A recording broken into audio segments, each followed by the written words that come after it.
ಗಣಿತ ಗುಣಮಾಣಿಕ್ಯ ವಿಶದ ಪ್ರಭಾಜಾಲೋಲ್ಲಾಸೋಪಹತ ಸಕಲಾವದ್ಯ ತವಸೆ ಜಗಜ್ಜನ್ಮಸ್ಥೇಮ ಪ್ರಳಯ ರಚನಾಶೀಲ ವಪುಷೇ ನಮೋ ಶೇಷಾಂಗಾಯ ಸ್ಮೃತಿ ಹೃದಯ ದೀಪ್ತಾಯ ಹರಯೇ ವ್ಯಾಪ್ತಿರ್ಯಸ್ಯ ನಿಜೇ ನಿಜೇನ ಮಹಸಾ ಪಕ್ಷೇ ಸಪಕ್ಷೇ ಸ್ಥಿತಿಃ ಯಾವೃತ್ತಿಶ್ಚ ವಿಪಕ್ಷತೋಥ ವಿಷಯೇ ಸಕ್ತಿರ್ನ ವೈಬಾಧಿತೆ ನೈವಾಸ್ತಿ ಪ್ರತಿಪಕ್ಷಯುಕ್ತಿರತುಲಂ ಶುದ್ಧಂ ಪ್ರಮಾಣಂ ಸಮೇ ಭೂಯಾತ್ ತತ್ವವಿನಿರ್ಣಯಾಯ ಭಗವಾನ್ ಆನಂದತೀರ್ಥೋ ಮುನಿಃ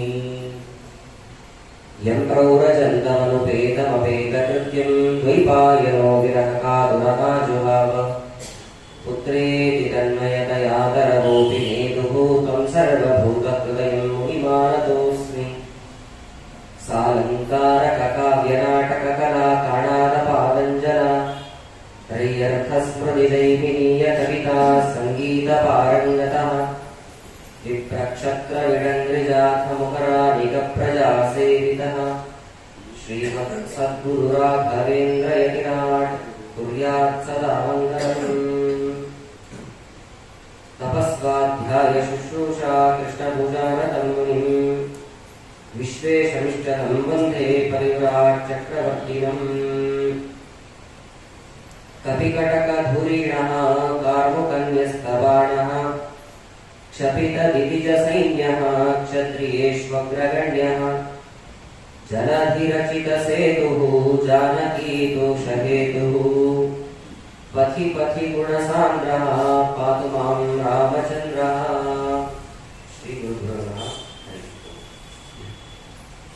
ವಿಶೇಷವಾದ ಪರ್ವಕಾಲದಲ್ಲಿ ನಾವೆಲ್ಲರೂ ಕೂಡ ಯಾಜ್ಞವಲ್ಕ್ಯ ದೇವಸ್ಥಾನದಲ್ಲಿ ಸೇರಿದ್ದೇವೆ. ನಿಮಗೆಲ್ಲ ತಿಳಿದ ಹಾಗೆ ಇನ್ನೇನು ಸದ್ಯದಲ್ಲೇನೆ ರಾಮನವಮಿಯ ಉತ್ಸವದಲ್ಲಿ ನಾವೆಲ್ಲರೂ ಕೂಡ ಮುಂದೆ ಭಾಗಿಯಾಗಿದ್ದೇವೆ. ಈಗಾಗಲೇ ನಿರೂಪಣೆಯಲ್ಲಿ ತಿಳಿಸಿದ್ರು, ಪ್ರತಿ ಬಾರಿಯೂ ಹನುಮ ಜಯಂತಿಯನ್ನು ನಾವು ತುಂಬಾ ವಿಜೃಂಭಣೆಯಿಂದ ಕಾರ್ಯಕ್ರಮವನ್ನು ಮಾಡ್ತಾ ಇದ್ವಿ. ಆದರೆ ಈ ಬಾರಿಯಿಂದ ರಾಮನವಮಿಯನ್ನು ಕೂಡ ಅತ್ಯಂತ ವಿಜೃಂಭಣೆಯಿಂದ ಆಚರಣೆ ಮಾಡುವ ಸಂಕಲ್ಪವನ್ನು ಮಾಡಿದ್ದೇವೆ ಅಂತ. ರಾಮನವಮಿಯನ್ನ ಅತ್ಯಂತ ವಿಜೃಂಭಣೆಯಿಂದ ಸಂಕಲ್ಪ ಮಾಡಿರೋದ್ರಿಂದ ಹನುಮ ಜಯಂತಿ ತುಂಬಾ ವಿಶೇಷವಾಗಿ ಅದಾಗತ್ತೆ ಅಂತ ನಾವು ತಿಳಿಬೇಕು. ಯಾಕೆಂದ್ರೆ ರಾಮನವಮಿ ಆಚರಣೆ ಆದಾಗ ಹನುಮಂತ ದೇವರ ಜಾಗ್ರತೆ ಹೆಚ್ಚಾಗತ್ತೆ, ಅದೆಲ್ಲ ನಿಮಗೆ ತಿಳಿದಿರುವಂಥದ್ದು. ಹೀಗಾಗಿ ರಾಮನವಮಿಯ ಉತ್ಸವದ ಉದ್ದೇಶವಾಗಿ ರಾಮನಿಗೆ ಸಂಬಂಧಪಟ್ಟಿರ್ತಕ್ಕಂತಹ ಗುಣಗಳಾಗಿರಬಹುದು, ಅವರ ಕಥಾಮೃತ ಆಗಿರಬಹುದು, ಅವೆಲ್ಲವನ್ನು ಕೂಡ ತಿಳಿಯುವಂತಹ ಪ್ರಯತ್ನವನ್ನು ಮಾಡೋಣ. ರಾಮನ ಕಥೆ ಅಂದ ಕೂಡಲೇ ನಾವು ಕೇಳಿರುವಂಥದ್ದು ತುಂಬಾ ಅಲ್ಪ ವಿಚಾರ ರಾಮನ ಬಗ್ಗೆ. ಅದನ್ನು ಕೂಡ ಈಗ ಲೋಕದಲ್ಲಿ ಮಾತನಾಡುವಂಥದ್ದು ರಾಮಾಯಣ ಅಂತಂದ್ರೆ ಏನೋ ಗಲಾಟೆ ಅಂತ ಮಾತಾಡ್ತಾರೆ. ಸಾಕು ನಿಲ್ಸ್ರಿ ನಿಮ್ ರಾಮಾಯಣ ಅಂತಂದ್ರೆ, ಏನಾದ್ರು ಗಲಾಟೆ ಆಗ್ತಾ ಇದ್ರೆ ಸಾಕು ನಿಲ್ಸ್ರಿ ನಿಮ್ ರಾಮಾಯಣ, ಅಥವಾ ಅಯ್ಯೋ ನಮ್ಮನೆ ಮುಂದೆ ದೊಡ್ಡ ರಾಮಾಯಣ ನಡೀತಾ ಇದೆ, ಒಟ್ಟು ರಾಮಾಯಣ ಅಂತಂದ್ರೆ ತೊಂದರೆ ಅನ್ನೋ ಅಭಿಪ್ರಾಯದಲ್ಲಿ ಬಂದಿರೋದು. ಯಾಕೆ ಅಂತಂದ್ರೆ ರಾಮ ಸೀತೆಯ ವಿಯೋಗ ಆಗಿರಬಹುದು, ಅಥವಾ ರಾಮ ರಾವಣನ ಯುದ್ಧ ಆಗಿರಬಹುದು, ಈ ಕೆಲವು ಪ್ರಸಂಗಗಳನ್ನ ಮಾತ್ರ ಶ್ರವಣ ಮಾಡಿರ್ತೇವೆ. ಅಥವಾ ದಶರಥ ರಾಮನ ವಿಯೋಗ, ತಂದೆ ಹಾಗೂ ಮಕ್ಕಳ ವಿಯೋಗ ಏನಿದೆ ಅವೆಲ್ಲವನ್ನು ಕೂಡ ಕೇಳಿದ್ದೇವೆ. ಒಟ್ಟು ರಾಮಾಯಣ ಕಥೆಯನ್ನ ಕೇಳಿದಾಗ ನಮಗೆ ರಾಮಾಯಣದಲ್ಲಿ ಬರೀ ದುಃಖ ಪ್ರಸಂಗಗಳೇನೇ ಇರುವಂತದ್ದು ಅಂತ ಕೇಳಿಬಿಡ್ತೇವೆ. ಆದ್ರೆ ವಸ್ತುತಃ ನಾವು ಕೇಳಿರುವಂತಹ ರಾಮಾಯಣದ ಭಾಗ ಏನಿದೆ, ಪ್ರಸಿದ್ಧವಾಗಿರ್ತಕ್ಕಂತಹ ಭಾಗ, ನಾವು ಹೆಚ್ಚು ಅಂದ್ರೆ ಏನ್ ಕೇಳಿರ್ತೇವೆ? ಶ್ರೀರಾಮಚಂದ್ರ ದೇವರು ವಿಶ್ವಾಮಿತ್ರರ ಯಜ್ಞ ಸಂರಕ್ಷಣೆ ಮಾಡಲಿಕ್ಕೆ ಅಂತ ಹೋದ್ರು ಅಂತ ಆ ಒಂದು ಪ್ರಸಂಗ ಕೇಳಿರ್ತೀವಿ. ಅದಾದ ಮೇಲೆ ಸೀತಾ ಸ್ವಯಂವರ ವಿಷಯವನ್ನು ಕೂಡ ಕೇಳಿರ್ತೇವೆ. ಅದಾದ ಮೇಲೆ ರಾಮನಿಗೆ ಪಟ್ಟಾಭಿಷೇಕ ಅಂತ ತಿಳಿದ ನಂತರದಲ್ಲಿ ಕೈಕೇಯಿ ಮಧ್ಯದಲ್ಲಿ ಬಂದು 2 ವರವನ್ನ ಕೇಳಿದ್ದು, ರಾಮ ಕಾಡಿಗೆ ಹೋಗಬೇಕಾಯಿತು, ಈ ಪ್ರಸಂಗ ಕೇಳಿರ್ತೀವಿ. ರಾಮನ ವನವಾಸದ ಪ್ರಸಂಗ, ಸೀತೆಯ ವಿಯೋಗ, ಹನುಮಂತ ದೇವರ ಸಮಾಗಮ, ಅದಾದ ಮೇಲೆ ರಾಮ ರಾವಣನ ಯುದ್ಧ, ಅದಾದ್ಮೇಲೆ ಸೀತಾವಿಯೋಗ. ಸೀತಾವಿಯೋಗವನ್ನು ಕೂಡ ತುಂಬಾ ಕಡಿಮೆ ಜನ ಶ್ರವಣ ಮಾಡಿರ್ತಾರೆ, ಅದನ್ನು ಕೂಡ ತುಂಬಾ ವಿಸ್ತಾರವಾಗಿ ಹೇಳಿದ್ದಾರೆ. ನಾವು ಇಷ್ಟು ಗಮನಿಸಿರ್ತಕ್ಕಂಥದ್ದು, ಆದ್ರೆ ಎಷ್ಟು ವರ್ಷಗಳಲ್ಲಿ ನಡೆದಿರುವಂಥದ್ದು ರಾಮನದ್ದು ಅಂತಂದ್ರೆ, ಸುಮಾರು ರಾಮ ಕಾಡಿಗೆ ಹೊರಡುವಾಗ 14 ವರ್ಷ ಇರಬಹುದು ಊಹೆ ಮಾಡಿ ಹೇಳ್ತಾರೆ. ರಾಮಾಯಣದಲ್ಲಿದ್ದದ್ದು 14 ವರ್ಷ, ನಿಮಗೆಲ್ಲ ಗೊತ್ತಿರುವಂಥದ್ದು. ಒಟ್ಟು ಹೆಚ್ಚು ಹೋದ್ರೆ 28-30 ವರ್ಷಗಳ ಕಾಲ ರಾಮನ ಒಂದು ಕಥೆಯನ್ನ ಕೇಳಿ, ರಾಮ ಅದಾದ ನಂತರದಲ್ಲಿ ರಾಜ್ಯಭಾರವನ್ನು ಮಾಡಿದ್ದಾನೆ. 11,300 ವರ್ಷಗಳ ಕಾಲ ಅತ್ಯಂತ ವಿಜೃಂಭಣೆಯಿಂದ ರಾಜ್ಯಭಾರ ಮಾಡಿದ್ದಾನೆ ಅಂತ ಕೇಳ್ತೇವೆ ನಾವು ರಾಮಾಯಣದಲ್ಲಿ.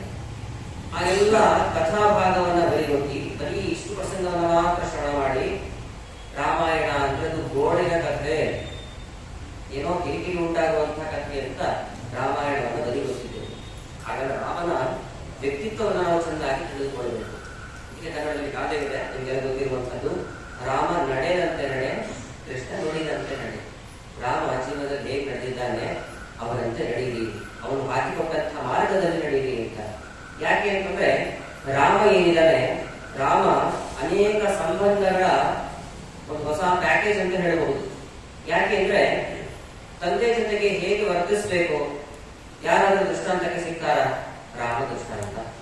ಪ್ರಜೆಗಳ ಜೊತೆಗೆ ಹೇಗೆ ನಡೆದುಕೊಳ್ಬೇಕು, ಯಾರಾದ್ರೂ ದೃಷ್ಟಾಂತಕ್ಕೆ ಸಿಗ್ತಾರ? ರಾಮ ದೃಷ್ಟಾಂತ. ಅಣ್ಣ ತಮ್ಮಂದರ ಜೊತೆಗೆ ಹೇಗೆ ನಡೆದುಕೊಳ್ಳಬೇಕು, ದೃಷ್ಟಾಂತಕ್ಕೆ ಯಾರಾದ್ರೂ ಸಿಗ್ತಾರ? ಅದೇ ರಾಮನೇ ದೃಷ್ಟಾಂತ. ಮಡದಿ ಜೊತೆಗೆ ಹೇಗೆ ನಡೆದುಕೊಳ್ಳಬೇಕು, ಯಾರಾದ್ರೂ ದೃಷ್ಟಾಂತಕ್ಕೆ ಸಿಗ್ತಾರ? ಅದೇ ರಾಮ. ಯಾವುದೇ ಒಂದು ಒಳ್ಳೆಯ ಸಂಬಂಧಕ್ಕೆ ದೃಷ್ಟಾಂತವಾಗಿ ನಿಲ್ಲುವಂತಹ ಏಕೈಕ ವ್ಯಕ್ತಿತ್ವ ಅದು ಶ್ರೀರಾಮಚಂದ್ರ. ಹಾಗಾದ್ರೆ ರಾಮನ ಗುಣಗಳನ್ನು ನಾವು ಎಷ್ಟು ತಿಳಿದುಕೊಂಡಿದ್ದೇವೆ? ತುಂಬಾ ಅಲ್ಪ. ಹಾಗಾಗಿ ರಾಮನ ಆದರ್ಶ ಗುಣಗಳ ಜೊತೆಗೆ ಅವನ ಅವತಾರದ ಹಿನ್ನೆಲೆ, ಅವರ ಅವತಾರ ಮಾಡೋದಕ್ಕಿಂತ ಹಿಂದೆ ಹೇಗಿತ್ತು, ಕೃಷ್ಣಾವತಾರದ ಹಿನ್ನೆಲೆಯನ್ನ ನಾವು ಭಾಗವತಾದಿ ಗ್ರಂಥಗಳಲ್ಲಿ ತುಂಬಾ ವಿಸ್ತಾರವಾಗಿ ಕೇಳಿರ್ತೇವೆ. ರಾಮ ಅವತಾರದ ಹಿನ್ನೆಲೆಯನ್ನ ಅಷ್ಟು ಹೆಚ್ಚಾಗಿ ಕೇಳಿರೋದಿಲ್ಲ. ಅದನ್ನು ವಾಲ್ಮೀಕಿ ಋಷಿಗಳು ದಾಖಲೆ ಮಾಡ್ತಾ ಹೋಗ್ತಾರೆ. ವಸ್ತುತಃ ರಾಮಾಯಣದ ಉಪನ್ಯಾಸ ಏನು ನಡೀತಾ ಇದೆ, ಭಾಗವತದ ಉಪನ್ಯಾಸ ನಡೆಯುವಾಗ ಸಪ್ತಾಹದ ಉಪನ್ಯಾಸ ನಡೆಯುತ್ತೆ, ನೀವೆಲ್ಲ ಗಂಟೆ ಕೇಳಿರ್ತೀರ. ಭಾಗವತ ಸಪ್ತಾಹ 7 ದಿನಗಳ ಕಾಲ ನಡೆಯುವಂಥದ್ದು. ರಾಮಾಯಣ ಉಪನ್ಯಾಸ ನಡೆಯುವಾಗ 9 ದಿನಗಳ ಕಾಲ ಉಪನ್ಯಾಸ ನಡೀಬೇಕು ಅಂತ ತಿಳಿಸ್ತಾರೆ. ಭಾಗವತ ಸಪ್ತಾಹ, ರಾಮಾಯಣ ನವ ಅಂದ್ರೆ 9 ದಿನಗಳ ಕಾಲ ನಡೀಬೇಕು ರಾಮಾಯಣ ಉಪನ್ಯಾಸ ಎಲ್ಲವೂ ಕೂಡ ಅಂತ ದಾಖಲೆ ಮಾಡಿದ್ದಾರೆ. ಹೀಗೆ ನವ ಅನ್ನುವಂತಹ ಶಬ್ದ ಏನಿದೆ ಅದು ರಾಮನಿಗೆ ತುಂಬಾ ಹತ್ತಿರವಾಗಿರುವಂತಹ ಒಂದು ಸಂಖ್ಯೆ ಅಂತ ಕಾಣಿಸುತ್ತೆ ನಮಗೆ. ಯಾಕಂದ್ರೆ ಈಗಾಗಲೇ ನಾವು ಗಮನಿಸಿದಂತೆ ಉಪನ್ಯಾಸ, ರಾಮಾಯಣದ ಉಪನ್ಯಾಸ 9 ಅನ್ನೋ ಸಂಖ್ಯೆಗೆ ಸಂಬಂಧಪಟ್ಟಿರುವಂತದ್ದು. ರಾಮ ಅವತಾರ ಮಾಡಿರೋದು ಯಾವತ್ತು? ನವಮಿ ತಿಥಿಯಂದು. ನವಮ ಅಂತಂದ್ರೆ 9 ಅನ್ನೋ ಸಂಖ್ಯೆಯನ್ನೇ ತಿಳಿಸಿಕೊಡುತ್ತೆ. ವ್ಯಾಸರು ರಾಮನ ಅವತಾರವನ್ನ ಭಾಗವತದಲ್ಲಿ ಯಾವ ಸ್ಕಂದದಲ್ಲಿ ತಿಳಿಸಿಕೊಟ್ಟಿದ್ದಾರೆ ಹೇಳಿ? ನವಮ ಸ್ಕಂದದಲ್ಲೇನೆ, 9ನೇ ಸ್ಕಂದದಲ್ಲಿ ತಿಳಿಸಿಕೊಟ್ಟಿದ್ದಾರೆ. ಹಾಗಾಗಿ ಈ ಎಲ್ಲಾ ಪ್ರಸಂಗಗಳನ್ನ ಗಮನಿಸಿದಾಗ 9 ಅನ್ನೋ ಸಂಖ್ಯೆ ರಾಮನಿಗೆ ಅತ್ಯಂತ ಇಷ್ಟವಾಗಿರುವಂತದ್ದು ಅಂತ ತಿಳಿಯುತ್ತೆ. ಹೀಗೆ ರಾಮಾಯಣವನ್ನ ತುಂಬಾ ವಿಸ್ತಾರವಾಗಿ ತಿಳಿಸಿಕೊಟ್ಟಿದ್ದಾರೆ ವಾಲ್ಮೀಕಿ ಋಷಿಗಳು.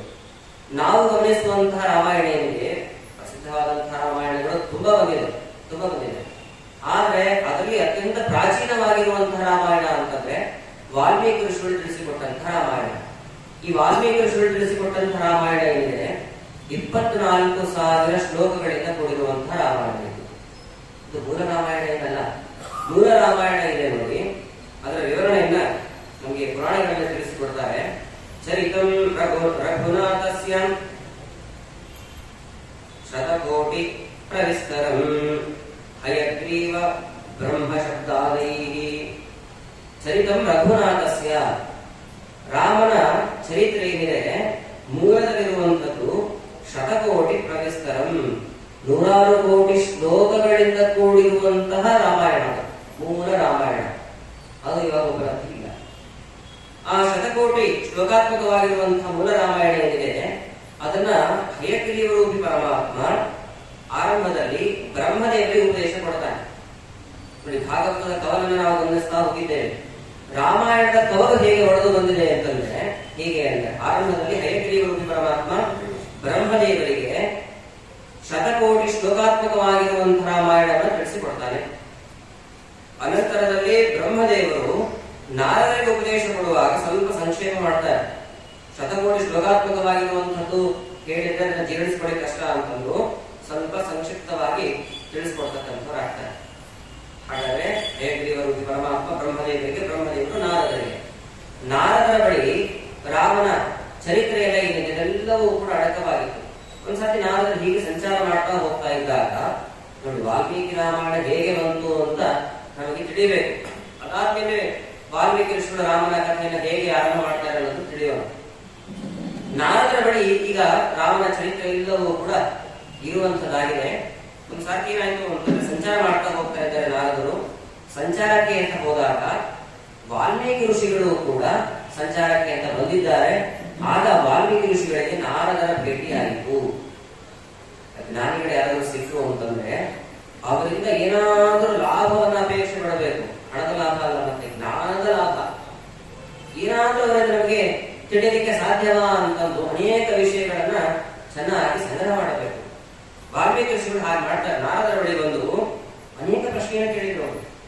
ಕೋನ್ವಸ್ಮಿನ್ ಸಾಮ್ರತಂ ಲೋಕೆ ಗುಣವಾಂತಶ್ಚ ವೀರ್ಯವಾನ್ ಧರ್ಮಜ್ಞಶ್ಚ ಕೃತಜ್ಞಶ್ಚ ಸತ್ಯವಾಕ್ಯೋ ದೃಢವ್ರತಾನ್. ಇಷ್ಟು ಪ್ರಶ್ನೆಯನ್ನು ಕೇಳ್ತಾರೆ. ಅನೇಕ ಪ್ರಶ್ನೆ ಕೇಳಿದ್ದಾರೆ. ಅದು ಪ್ರಧಾನವಾದಂತಹ ಪ್ರಶ್ನೆ ಇದೆ. ಸಾಂಪ್ರತಂ ಲೋಕೆ ಈಗಿನ ಕಾಲದಲ್ಲಿ ಅನೇಕ ಗುಣಗಳನ್ನ ಒಳಗೊಂಡಂತಹ ವ್ಯಕ್ತಿಗಳು ಯಾರಾದ್ರೂ ಇದ್ದಾರ? ಹಾಗೆ ಯಾರಾದ್ರೂ ಇದ್ರೆ ಅವರ ಕಥೆಯನ್ನು ನನಗೆ ಹೇಳಿ ಅಂತ ಪ್ರಶ್ನೆ ಮಾಡಿದ್ದಾರೆ. ಗುಣವಾನ್ ಕಷ್ಟ ವೀರ್ಯವಾನ್, ಗುಣವಂತನಾದವನು, ವೀರ್ಯವಂತನಾಗಿರ್ತಕ್ಕಂಥವನು, ಧರ್ಮವನ್ನ ಚೆನ್ನಾಗಿ ತಿಳಿದವನು, ಪ್ರತ್ಯುಪಕಾರವನ್ನು ಸ್ಮರಣೆ ಮಾಡುವವನು, ಕೃತಜ್ಞ, ಸತ್ಯವಾಕ್ಯವು ದೃಢವ್ರತಾಂ, ಸತ್ಯವಾಗಿರ್ತಕ್ಕಂತಹ ಮಾತುಗಳನ್ನಾಡುವವನು, ಸತ್ಯವಾದಂತಹ ಮಾರ್ಗದಲ್ಲಿ ನಡೆಯುವವನು, ದೃಢವ್ರತಾಂ, ಎಲ್ಲ ವ್ರತಗಳನ್ನು ಆಚರಣೆ ಮಾಡುವಂತಹ ಏಕೈಕ ವ್ಯಕ್ತಿ ಯಾರಾದರೂ ಇದ್ರೆ ಅವರ ಬಗ್ಗೆ ತಿಳಿಸಿ. ಆಗ ನಾರದರು ವಾಲ್ಮೀಕಿ ಋಷಿಗಳಿಗೆ ಆ ರೀತಿಯಾದಂತಹ ಪುರುಷ ಅಂದ್ರೆ ಏಕೈಕ ಶ್ರೀರಾಮಚಂದ್ರ ಮಾತ್ರ ಅಂತ ರಾಮನ ಎಲ್ಲ ಗುಣಗಳನ್ನ ಹೇಳ್ತಾ ಹೋಗ್ತಾರೆ. ರಾಮನ ಗುಣಗಳನ್ನ ಕೇಳ್ತಾ ಕೇಳ್ತಾ ಆ ಕಥೆಯಲ್ಲೇ ಮಗ್ನರಾಗಿ ಹೋದ್ರು ವಾಲ್ಮೀಕಿ ಋಷಿಗಳು. ಮಗ್ನರಾಗಿ ಹೋಗಿದ್ದಾರೆ. ರಾಮ ಸೀತೆಯನ್ನು ಕಳೆದುಕೊಂಡಾಗ ದುಃಖಪಟ್ಟ ಅನ್ನುವಾಗ ಇವರ ಕಣ್ಣಲ್ಲೂ ಧಾರಾಕಾರವಾಗಿ ನೀರು. ನೋಡಿ, ಕಥೆಯನ್ನು ಕೇಳುವಾಗ, ಪುರಾಣವನ್ನು ಕೇಳುವಾಗ ಎಷ್ಟು ತಲ್ಲೀನತೆ ಇರಬೇಕು ಅನ್ನೋದನ್ನ ಅರ್ಥ ಮಾಡ್ಕೊಳ್ಬೇಕು ನಾವು. ಮಗ್ನರಾಗಿ ಹೋಗಿದ್ದಾರೆ. ಜನಕರಾಜನ ಕಥೆಯನ್ನು ಹೇಳ್ತಾರೆ. ವ್ಯಾಸರು ಅನೇಕ ಶಿಷ್ಯರಿಗೆ ಪಾಠ ಮಾಡುವಂತಹ ಪ್ರಸಂಗ ಬಂತು. ಎಲ್ಲ ಋಷಿ ಮುನಿಗಳೆಲ್ಲ ಇದ್ದಾರೆ. ಋಷಿ ಮುನಿಗಳೆಲ್ಲ ಇದ್ರೂ ಕೂಡ ವೇದವ್ಯಾಸ ದೇವರು ಜನಕ ಮಹಾರಾಜರ ರೂಪವನ್ನು ನೋಡ್ತಾ ಪುರಾಣವನ್ನು ಹೇಳ್ತಾ ಇದ್ದಾರೆ. ಉಳಿದ ಋಷಿ ಮುನಿಗಳಿಗೆಲ್ಲ ಕೋಪ. ಎಲ್ಲಾ ಜನ ಯಾರಲ್ಲಿ ಅತ್ಯಂತ ಶ್ರೀಮಂತಿಕೆ ಇದೆಯೋ ಅವರಿಗೆ ಹೆಚ್ಚು ಮಹತ್ವ ಕೊಡ್ತಾರೆ ಅಂತ ಕೇಳಿದ್ವಿ. ವೇದವ್ಯಾಸ ದೇವರು ಇದಕ್ಕೆ ತಪ್ಪಲಿಲ್ವಲ್ಲ, ಅವರು ಕೂಡ ಹಾಗೆ ಇದ್ದಾರಲ್ಲ ಅಂತ ಇವರಿಗೆಲ್ಲ ಕೋಪ. ಜನಕ ಮಹಾರಾಜ ದೊಡ್ಡ ರಾಜ ಅವರು, ಅದಕ್ಕೆ ವ್ಯಾಸ ಅವ್ರ ಮುಖ ನೋಡಿ ಪಾಠ ಮಾಡ್ತಾ ಇದ್ದಾರೆ.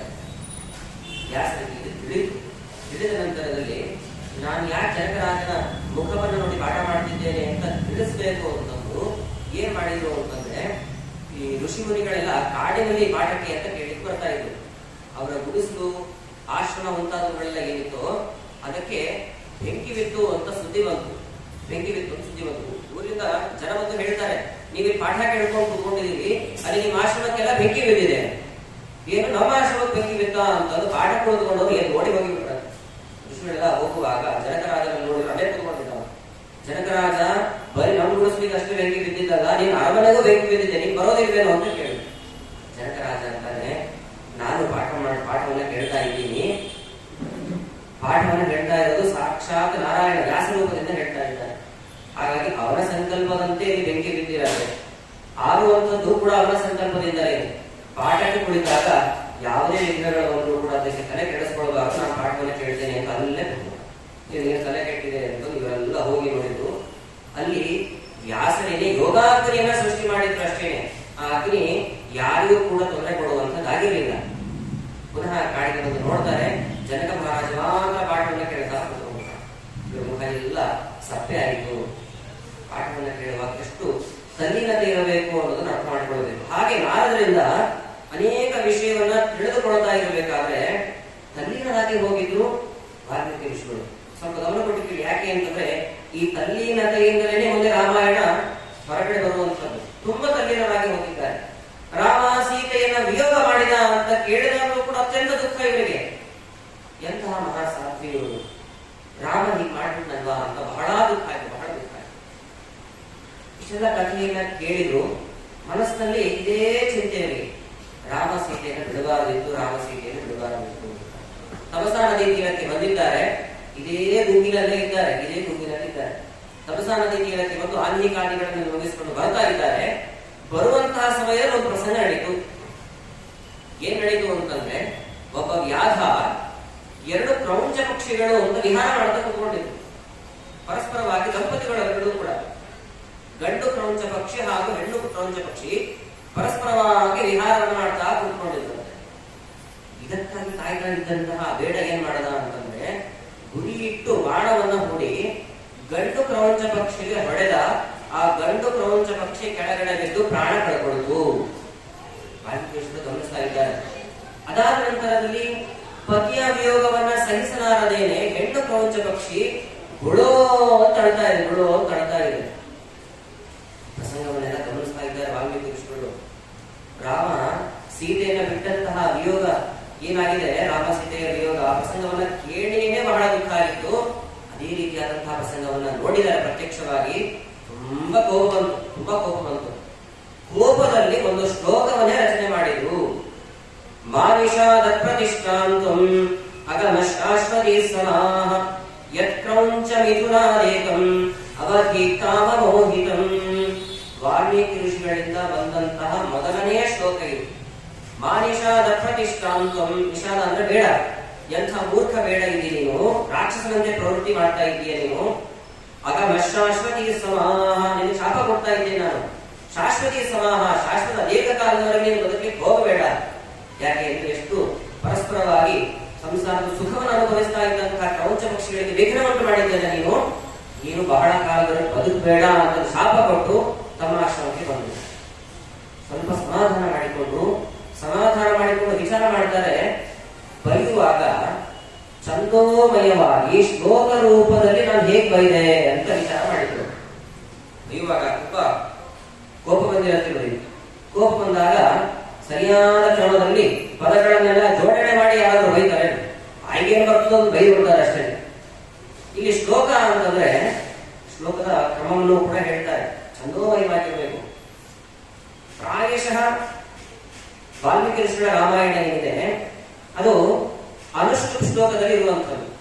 ಅನುಷ್ಠುಪ್ ಅಂತಂದ್ರೆ ಅನುಷ್ಠುಪ್ ಶ್ಲೋಕ ಏನಿದೆ, ಪ್ರತಿಯೊಂದು ಶ್ಲೋಕದಲ್ಲೂ ಅಷ್ಟೇ 4 ಪಾದಗಳು ಇರುತ್ತೆ ನೋಡಿ. ಶ್ಲೋಕದ ಕ್ರಮ ಇದು.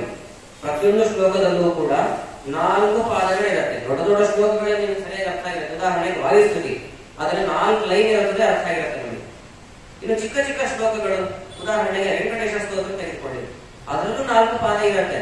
ನೋಡ್ಲಿಕ್ಕೆ 2 ಲೈನ್ ಇರುತ್ತೆ, 2 ವಾಕ್ಯ ಇರೋದ್ರಿಂದ 2 ಪಾದ ಇದೆ ಅಂತ ನಾವು ಅಂದುಕೊಂಡಿರ್ತೀವಿ. ಆದ್ರೆ ಅಲ್ಲೂ ಕೂಡ 4 ಪಾದಗಳಿರುತ್ತೆ. ಒಂದು ಶ್ಲೋಕ ಆಗಬೇಕು ಅಂತಂದ್ರೆ 4 ಪಾದಗಳಿರಬೇಕು. ಅನುಷ್ಠಿತ ಶ್ಲೋಕದಲ್ಲಾಗುವಾಗ ಒಂದೊಂದು ಪಾದದಲ್ಲಿ 8 ಅಕ್ಷರಗಳಿರಬೇಕು ಅಂತ ನಿಯಮ ಇದೆ. 2ನೇ ಅಕ್ಷರ ಗುರು, 4ನೇ ಅಕ್ಷರ ಲಘು, ಹೀಗೆಲ್ಲ ಕ್ರಮಗಳಿದೆ. ಅನುಷ್ಠಿತ ಶ್ಲೋಕ ಆಗಬೇಕು ಅಂದ್ರೆ ತುಂಬಾ ವಿಚಾರ ಮಾಡಿ ಯಾವ ಪದಗಳನ್ನ ಜೋಡಣೆ ಮಾಡಬೇಕು, ಅಕ್ಷರ ಜಾಸ್ತಿ ಆಗದೇ ಇರೋ ಹಾಗೆ, ಹೀಗೆ ಒಂದು ನಿಯಮದಲ್ಲಿ ಜೋಡಣೆ ಮಾಡಬೇಕು. ಉದಾಹರಣೆ ನೋಡಿ, ವೆಂಕಟೇಶ ಸ್ತೋತ್ರವನ್ನು ತೆಗೆದುಕೊಳ್ಳೋಣ.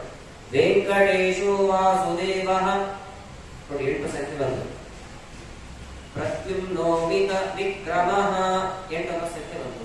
ಹೀಗೆ ಪ್ರತಿಯೊಂದು ಪಾದದಲ್ಲೂ ಕೂಡ, ಅನುಷ್ಠುಪಿನ ಪ್ರತಿಯೊಂದು ಪಾದದಲ್ಲೂ ಕೂಡ 8 ಅನ್ನೋ ಸಂಖ್ಯೆ ಸಿಗುತ್ತೆ. ಹಾಗೆ ಅನುಷ್ಠುಪ್ ಛಂದೋಮಯವಾಗಿ ಒಂದು ಶ್ಲೋಕವನ್ನ ರಚನೆ ಮಾಡಿಬಿಟ್ರು ಬೈಯೋ ರಭಸದಲ್ಲಿ, ಶಾಪ ಕೊಡೋ ರಭಸದಲ್ಲಿ. ಇದು ಹೇಗೆ ಸಾಧ್ಯವಾಯಿತು ಅಂತ ಆಶ್ಚರ್ಯಚಕಿತರಾದಾಗ ಬ್ರಹ್ಮದೇವರು ಪ್ರತ್ಯಕ್ಷರಾಗ್ತಾರೆ. ಬ್ರಹ್ಮದೇವರು ಪ್ರತ್ಯಕ್ಷರಾಗಿ, ಇದು ಪರಮಾತ್ಮ ಸಂಕಲ್ಪ, ರಾಮನ ಕಥೆ ನಿಮ್ಮಿಂದ ಹೊರಗಡೆ ಬರಲಿಕ್ಕಿದೆ, ಹಾಗಾಗಿ ಶ್ಲೋಕ ರೂಪದಲ್ಲಿ ಬದಲಾಗಿ ಬಂತು ಅಂತ ಬ್ರಹ್ಮದೇವರು ಹೇಳಿದರು. ಶೋಕ ಇದ್ದದ್ದು ದುಃಖ, ಶೋಕ ಅಂದ್ರೆ ದುಃಖ. ಶೋಕ ಶ್ಲೋಕತ್ವ ಆಪದ್ಯತ, ಶ್ಲೋಕವಾಗಿದ್ದು ಪರಿವರ್ತನೆ ಹೊಂದಿ ಬಂದಿರತಕ್ಕಂಥದ್ದಾಗಿದೆ. ನಿಮ್ಮಿಂದ ವಿಸ್ತಾರವಾಗಿರ್ತಕ್ಕಂತಹ ರಾಮಾಯಣ ಹೊರಗಡೆ ಬರಬೇಕು ಅಂತ ಆದೇಶವನ್ನು ಮಾಡಿದ್ದಾರೆ. ಹಾಗೆ ಆಗ್ಲಿ ಅಂತ ಬ್ರಹ್ಮದೇವರಿಗೆ ನಮಸ್ಕಾರವನ್ನು ಮಾಡಿದ. ರಾಮನ ಕಥೆಯನ್ನು ಹೇಳಬೇಕು ಅಂದ್ರೆ ಭಾರಿ ಸಂತೋಷ, ಗ್ರಂಥಗಳ ರೂಪದಲ್ಲಿ ಬರೆದಿರಬೇಕು ಅಂದ್ರೆ ಭಾರಿ ಸಂತೋಷ ವಾಲ್ಮೀಕಿ ಋಷಿಗಳಿಗೆ. ಹಾಗೆ ಆಗ್ಲಿ ಅಂತ ಅದಾದ ನಂತರದಲ್ಲಿ ನಾವೀಗ ಕಾಣುವಂತಹ 24,000 ಶ್ಲೋಕಾತ್ಮಕವಾಗಿರುವಂತಹ ರಾಮಾಯಣವನ್ನು ನಮಗಾಗಿ ಬರೆದುಕೊಟ್ಟಿದ್ದಾರೆ ವಾಲ್ಮೀಕಿ ಋಷಿಗಳು. ಸರಿ, ಹಾಗೆ ಅದರಲ್ಲಿ ಕಥಾನಾಯಕನಾಗಿರ್ತಕ್ಕಂಥವನು ಶ್ರೀರಾಮಚಂದ್ರ. ರಾಮ ಅವತಾರದ ಹಿನ್ನೆಲೆ ಏನು ಅದನ್ನ ತಿಳಿಯುವಾಗ ಎಲ್ಲ ಪರಮಾತ್ಮನ ಅವತಾರಗಳ ಹಿನ್ನೆಲೆಯನ್ನು ಗಮನಿಸಿದ್ರೆ ಬಲಾವತಾರ ಪ್ರಧಾನವಾಗಿ ಎರಡು ಅರ್ಥದಲ್ಲಿ ದೇವರ ಅವತಾರ ಆಗುತ್ತೆ. ಒಂದು ಜ್ಞಾನ ಕಾರ್ಯದಿಂದ, ಇನ್ನೊಂದು ಬಲ ಕಾರ್ಯದಿಂದ ದೇವರ ಅವತಾರ ಆಗುತ್ತೆ. ಬಲ ಕಾರ್ಯದ ಹಿನ್ನೆಲೆಯನ್ನು ಗಮನಿಸಿದ್ರೆ ಭೂಮಿಯಲ್ಲಿ ಭಾರಭೂತರಾಗಿರ್ತಕ್ಕಂತಹ ರಕ್ಕಸರ ಉಪಟಳವನ್ನ ತಾಳಲಾರದೇನೆ ಭೂದೇವಿ ಅನೇಕ ದೇವತೆಗಳನ್ನೆಲ್ಲ ಮುಂದೆ ಮಾಡಿಕೊಂಡು ಪರಮಾತ್ಮನ ಬಳಿ ಪ್ರಾರ್ಥನೆಯನ್ನು ಮಾಡ್ತಾಳೆ. ಆಗ ಪರಮಾತ್ಮ ಅವತಾರವನ್ನ ಮಾಡ್ತಾನೆ. ಇದು ಕ್ರಮ ಇರುವಂತದ್ದು. ನಾವು ಭಾಗವತಾದಿ ಗ್ರಂಥಗಳಲ್ಲೂ ಕೂಡ ಇದನ್ನು ಗಮನಿಸಿದ್ದೇವೆ. ರಾಮನ ಅವತಾರದ ಹಿನ್ನೆಲೆಯೂ ಕೂಡ ಇದೇ ಆಗಿತ್ತು. ಇಲ್ಲಿ ಯಾವ ರಕ್ಕಸರ ಉಪಟಳ ಇತ್ತು ಅಂತಂದ್ರೆ ರಾವಣನ ಉಪಟಳ ಹೆಚ್ಚಾಗಿತ್ತು ಅಂತಾರೆ. ಈ ರಾವಣ ಹೇಗೆ ಭೂಮಿಯಲ್ಲಿ ಹುಟ್ಟಿದ ಅಂತಂದ್ರೆ, ರಾವಣ ಏನಿದೆ ತುಂಬಾ ಹಳುವ, ತುಂಬಾ ಪ್ರಾಚೀನ ಕಾಲದವನು. ಅವನು ಹೇಗೆ ಹುಟ್ಟಿದ ಅಂತಂದ್ರೆ ಅವನ ಕಥೆಯನ್ನು ವಿಸ್ತಾರವಾಗಿ ಹೇಳಿದ್ದಾರೆ. ನೋಡಿ, ಹಿಂದೆ ಇವೆಲ್ಲ ಕಥೆಗಳನ್ನ ಕೇಳಿರೋದಿಲ್ಲ ನಾವು ಹೆಚ್ಚಾಗಿ. ಮಾಲಿ, ಸುಮಾಲಿ, ಮಾಲ್ಯವಂತ ಅಂತ ಒಬ್ಬ ರಕ್ಕಸನಿಗೆ 3 ಜನ ಮಕ್ಕಳಿದ್ರು. ಮಾಲಿ, ಸುಮಾಲಿ, ಮಾಲ್ಯವಂತ ಅಂತ. ಅದರಲ್ಲಿ ಸುಮಾಲಿ ಏನಿದ್ದಾಳೆ, ಮಧ್ಯದಲ್ಲಿರ್ತಕ್ಕಂತಹ ಸುಮಾಲಿ, ಆ ಸುಮಾಲಿಗೆ ಕೈಕಸೆ ಹಾಗೂ ಕುಂಭಿಣಿ ಎನ್ನುವಂತ 2 ಮಕ್ಕಳಿದ್ರಂತೆ. ಕೈಕಸೆ ಹಾಗೂ ಕುಂಭಿಣಿ, ಇವರೆಲ್ಲರದ್ದು ವಾಸಸ್ಥಾನ ಯಾವುದಾಗಿತ್ತು ಅಂತಂದ್ರೆ ಲಂಕಾಪಟ್ಟಣ. ಕಾಲಾಂತರದಲ್ಲಿ ಲಂಕಾಪಟ್ಟಣ ಬಿಟ್ಟು ಬೇರೆ ಪ್ರದೇಶಕ್ಕೆ ಹೋಗಬೇಕಾಯಿತು.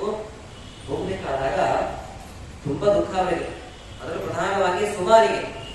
ಯಾಕೆ ದುಃಖ ಅಂತಂದ್ರೆ, ನಾವಿರುವಂತಹ ಈ ಲಂಕಾಪಟ್ಟಣದಲ್ಲಿ ಕುಬೇರ ಪುಷ್ಪಕ ವಿಮಾನದಲ್ಲಿ ಸಂಚಾರವನ್ನು ಮಾಡ್ತಾ ಅಡ್ಡಾಡ್ತಾ ಇದ್ದಾನೆ. ಹಾಗಾಗಿ ಇವಳಿಗೆ ಹೊಟ್ಟೆ ಉರಲಿಕ್ಕೆ ಪ್ರಾರಂಭವಾಯಿತು.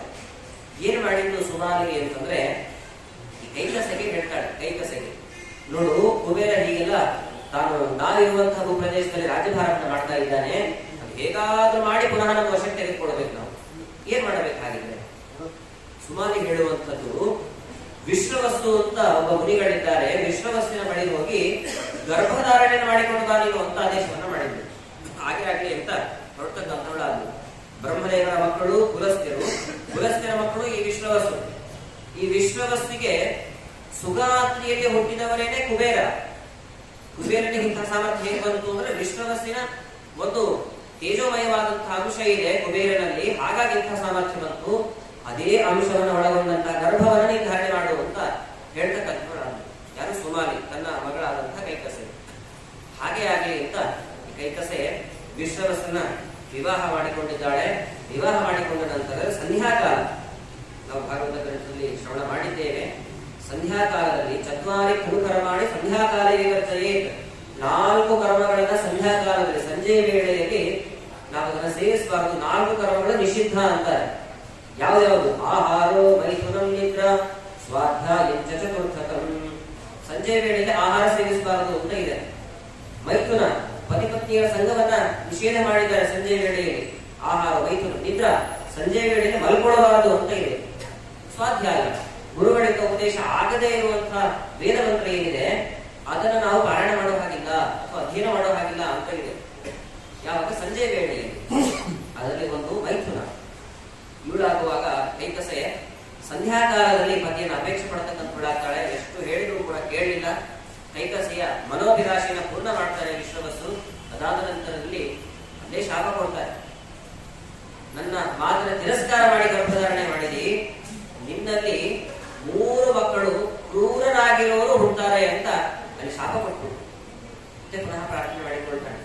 ಮಕ್ಕಳು ರಾಕ್ಷಸರಾಗಿ ಹುಟ್ಟಿದ್ರೆ ಅಧೋಗತಿಯಾಗಿ ಹೋಗುತ್ತೆ, ಹಾಗೆ ಅನುಗ್ರಹ ಮಾಡಿ ಅಂತಂದಾಗ 3 ಮಕ್ಕಳು ರಾಕ್ಷಸರೇ ಹುಟ್ಟೋದು, ಒಬ್ಬ ಮಾತ್ರ ಸಾತ್ವಿಕನಾದರೂ ಹುಡ್ತಾನೆ ಅಂತ ಆದೇಶವನ್ನ ಮಾಡಿದ.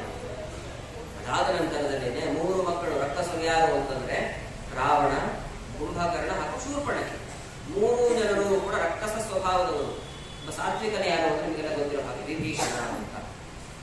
ಈ ಕೈಕಸೆಗೆ ಈ ಮಕ್ಕಳೆಲ್ಲ ಹುಟ್ಟಿದ ನಂತರದಲ್ಲಿ ಕುಬೇರನನ್ನ ದೃಷ್ಟಾಂತವನ್ನಾಗಿ ಕೊಂಡೇ ಬೆಳೆಸ್ತಾ ಹೋದವಳು. ಕುಬೇರ ನೋಡಿ ಎಷ್ಟು ಚೆನ್ನಾಗಿ ರಾಜ್ಯಭಾರವನ್ನು ಮಾಡ್ತಾ ಇದ್ದಾನೆ. ಪುಷ್ಪಕ ವಿಮಾನದಲ್ಲೆಲ್ಲ ಕಡೆಗೆ ತಿರುಗ್ತಾ ಇದ್ದಾರೆ. ಪುಷ್ಪಕ ವಿಮಾನದ ಸಾಮರ್ಥ್ಯವನ್ನು ಹೇಳ್ತಾರೆ. ನಾವೆಲ್ಲ ವಿಮಾನಿಗಳನ್ನೆಲ್ಲ ಗಮನಿಸಿದ್ದೇವೆ. ಹೆಚ್ಚು ಅಂದ್ರೆ 200, 500 ಹಬ್ಬ ಅನ್ನೋದು 100 ಸೀಟ್ ಇರುವಂತಹ ಒಂದು ವಿಮಾನ ಅಂತ ತಿಳಿದುಕೊಳ್ಳಿ. ಈ ಪುಷ್ಪಕ ವಿಮಾನ ಎಂಥದ್ದು ಅಂತಂದ್ರೆ, ಪುಷ್ಪಕ ವಿಮಾನದ ಒಳಗಡೆ ಪ್ರವೇಶ ಮಾಡಿದರೆ ದೊಡ್ಡ ದೊಡ್ಡ ನಗರಗಳೇ ಇದೆ ಅಂತ. ಒಳಗಡೆ ಬೆಂಗಳೂರಂತಹ ದೊಡ್ಡ ದೊಡ್ಡ ನಗರಗಳು ಸಾಕಷ್ಟು ತುಂಬಿರ್ತಕ್ಕಂಥದ್ದಾಗಿದೆ ಪುಷ್ಪಕ ವಿಮಾನ. ಎಷ್ಟು ಜನ ಹೋಗಿ ಕುಳಿತುಕೊಂಡ್ರೂ ಕೂಡ ವಿಮಾನ ಅದು ವೃದ್ಧಿ ಆಗ್ತಾ ಹೋಗುತ್ತೆ ಹೊರತು ಕಡಿಮೆ ಆಗೋದಿಲ್ಲ. 100 ಸೀಟ್ ಇದ್ದು ಸೀಟ್ ಇಲ್ಲ ಅಂತ ಹೇಳಿಬಿಡ್ತಾರೆ. ಸೀಟ್ ಫುಲ್ ಹೌಸ್ಫುಲ್ ಅಂತ ಅಂದ್ಬಿಡ್ತಾರೆ. ಇಲ್ಲಿ ಆಗುವಾಗ ಹಾಗೆ ಎಷ್ಟು ಜನ ಬರಲಿ, ಅದು ಆಸನದ ವ್ಯವಸ್ಥೆ ಹೆಚ್ಚಾಗ್ತಾ ಹೋಗ್ತಾ ಇದ್ದಷ್ಟು ವಿಶೇಷವಾಗಿರುವಂತಹ ವಿಮಾನ ಪುಷ್ಪಕ ವಿಮಾನ. ಆ ಪುಷ್ಪಕ ವಿಮಾನದಲ್ಲಿ ಸಂಚಾರ ಮಾಡ್ತಾ ಇದ್ದ ನಮಗೆ ಏನು ಗತಿ ಇಲ್ಲ, ಯಾಕೆ ಹೀಗಾಯ್ತು ಅಂತ ತುಂಬಾ ವಿಚಾರ ಮಾಡಿದಾಗ ತಿಳಿತು ಅವರಿಗೆಲ್ಲ, ರಾವಣ ಕುಂಭಕರ್ಣರಿಗೆಲ್ಲ. ಕುಬೇರ ಏನಿದ್ದಾನೆ ಅವನು ಬ್ರಹ್ಮದೇವರನ್ನು ಕುರಿತು ತಪಸ್ಸು ಮಾಡಿದ್ದಾನೆ, ಬ್ರಹ್ಮದೇವರ ವರಬಲದಿಂದ ಇಂತಹ ಸಾಮರ್ಥ್ಯವನ್ನು ಪಡ್ಕೊಂಡ. ಹಾಗಾಗಿ ಇಷ್ಟು ಸಾಮರ್ಥ್ಯ ಬರಬೇಕು ಅಂದ್ರೆ ಬ್ರಹ್ಮದೇವರ ವರ ಬೇಕು. ಹಾಗೆ ನಾವು ಕೂಡ ಬ್ರಹ್ಮದೇವರ ಕುರಿತು ತಪಸ್ಸು ಮಾಡೋಣ ಅಂತ 4 ಮಂದಿಯೂ ಕೂಡ ತಪಸ್ಸು ಮಾಡ್ಲಿಕ್ಕೆ ಅಂತ ಹೋದ್ರಂತೆ. 4 ಮಂದಿ ತಪಸ್ಸು ಮಾಡ್ಲಿಕ್ಕೆ ಅಂತ ಹೋದ್ರು. ಆದ್ರೆ ಮಧ್ಯದಲ್ಲಿ ಶುರುಪರ್ಣಕ್ಕೆ ನನಗೆ ಆಗೋದಿಲ್ಲ ಅಂತ ನಾನು ವಾಪಸ್ ಬಂದಿದ್ದಾಳೆ. ಅಂದ್ರೆ 3 ಜನ ಅಂತ ಗಟ್ಟಿಯಾಗಿ ತಪಸ್ಸು ಮಾಡ್ಲಿಕ್ಕೆ ಅಂತ ಕುಳಿತುಕೊಂಡಿದ್ದಾರೆ, ರಾವಣ, ಕುಂಭಕರ್ಣ ಹಾಗೂ ವಿಭೀಷಣ. ರಾವಣ ತಪಸ್ಸನ್ನು ಮಾಡಲಿಕ್ಕೆ ಅಂತ ಪ್ರಾರಂಭ ಮಾಡಿದ. ಬ್ರಹ್ಮದೇವರು ಪ್ರತ್ಯಕ್ಷರಾಗಲಿಲ್ಲ. ಪ್ರತ್ಯಕ್ಷರಾಗದೇ ಇದ್ದಾಗ ಪ್ರತಿ 1,000 ವರ್ಷಕ್ಕೆ ಒಂದು ತಲೆಯನ್ನ ಕಳೆದು ಅರ್ಪಣೆ ಮಾಡ್ತಾ ಇದ್ದ ಬ್ರಹ್ಮದೇವರಿಗೆ. ಎಂತಹ ಘೋರವಾದ ತಪಸ್ಸು ಮಾಡಿ 10,000 ವರ್ಷಗಳ ಕಾಲ ತಪಸ್ಸು ಮಾಡಿದ್ದಾನೆ, ದಶಾನನ ಅಲ್ಲ.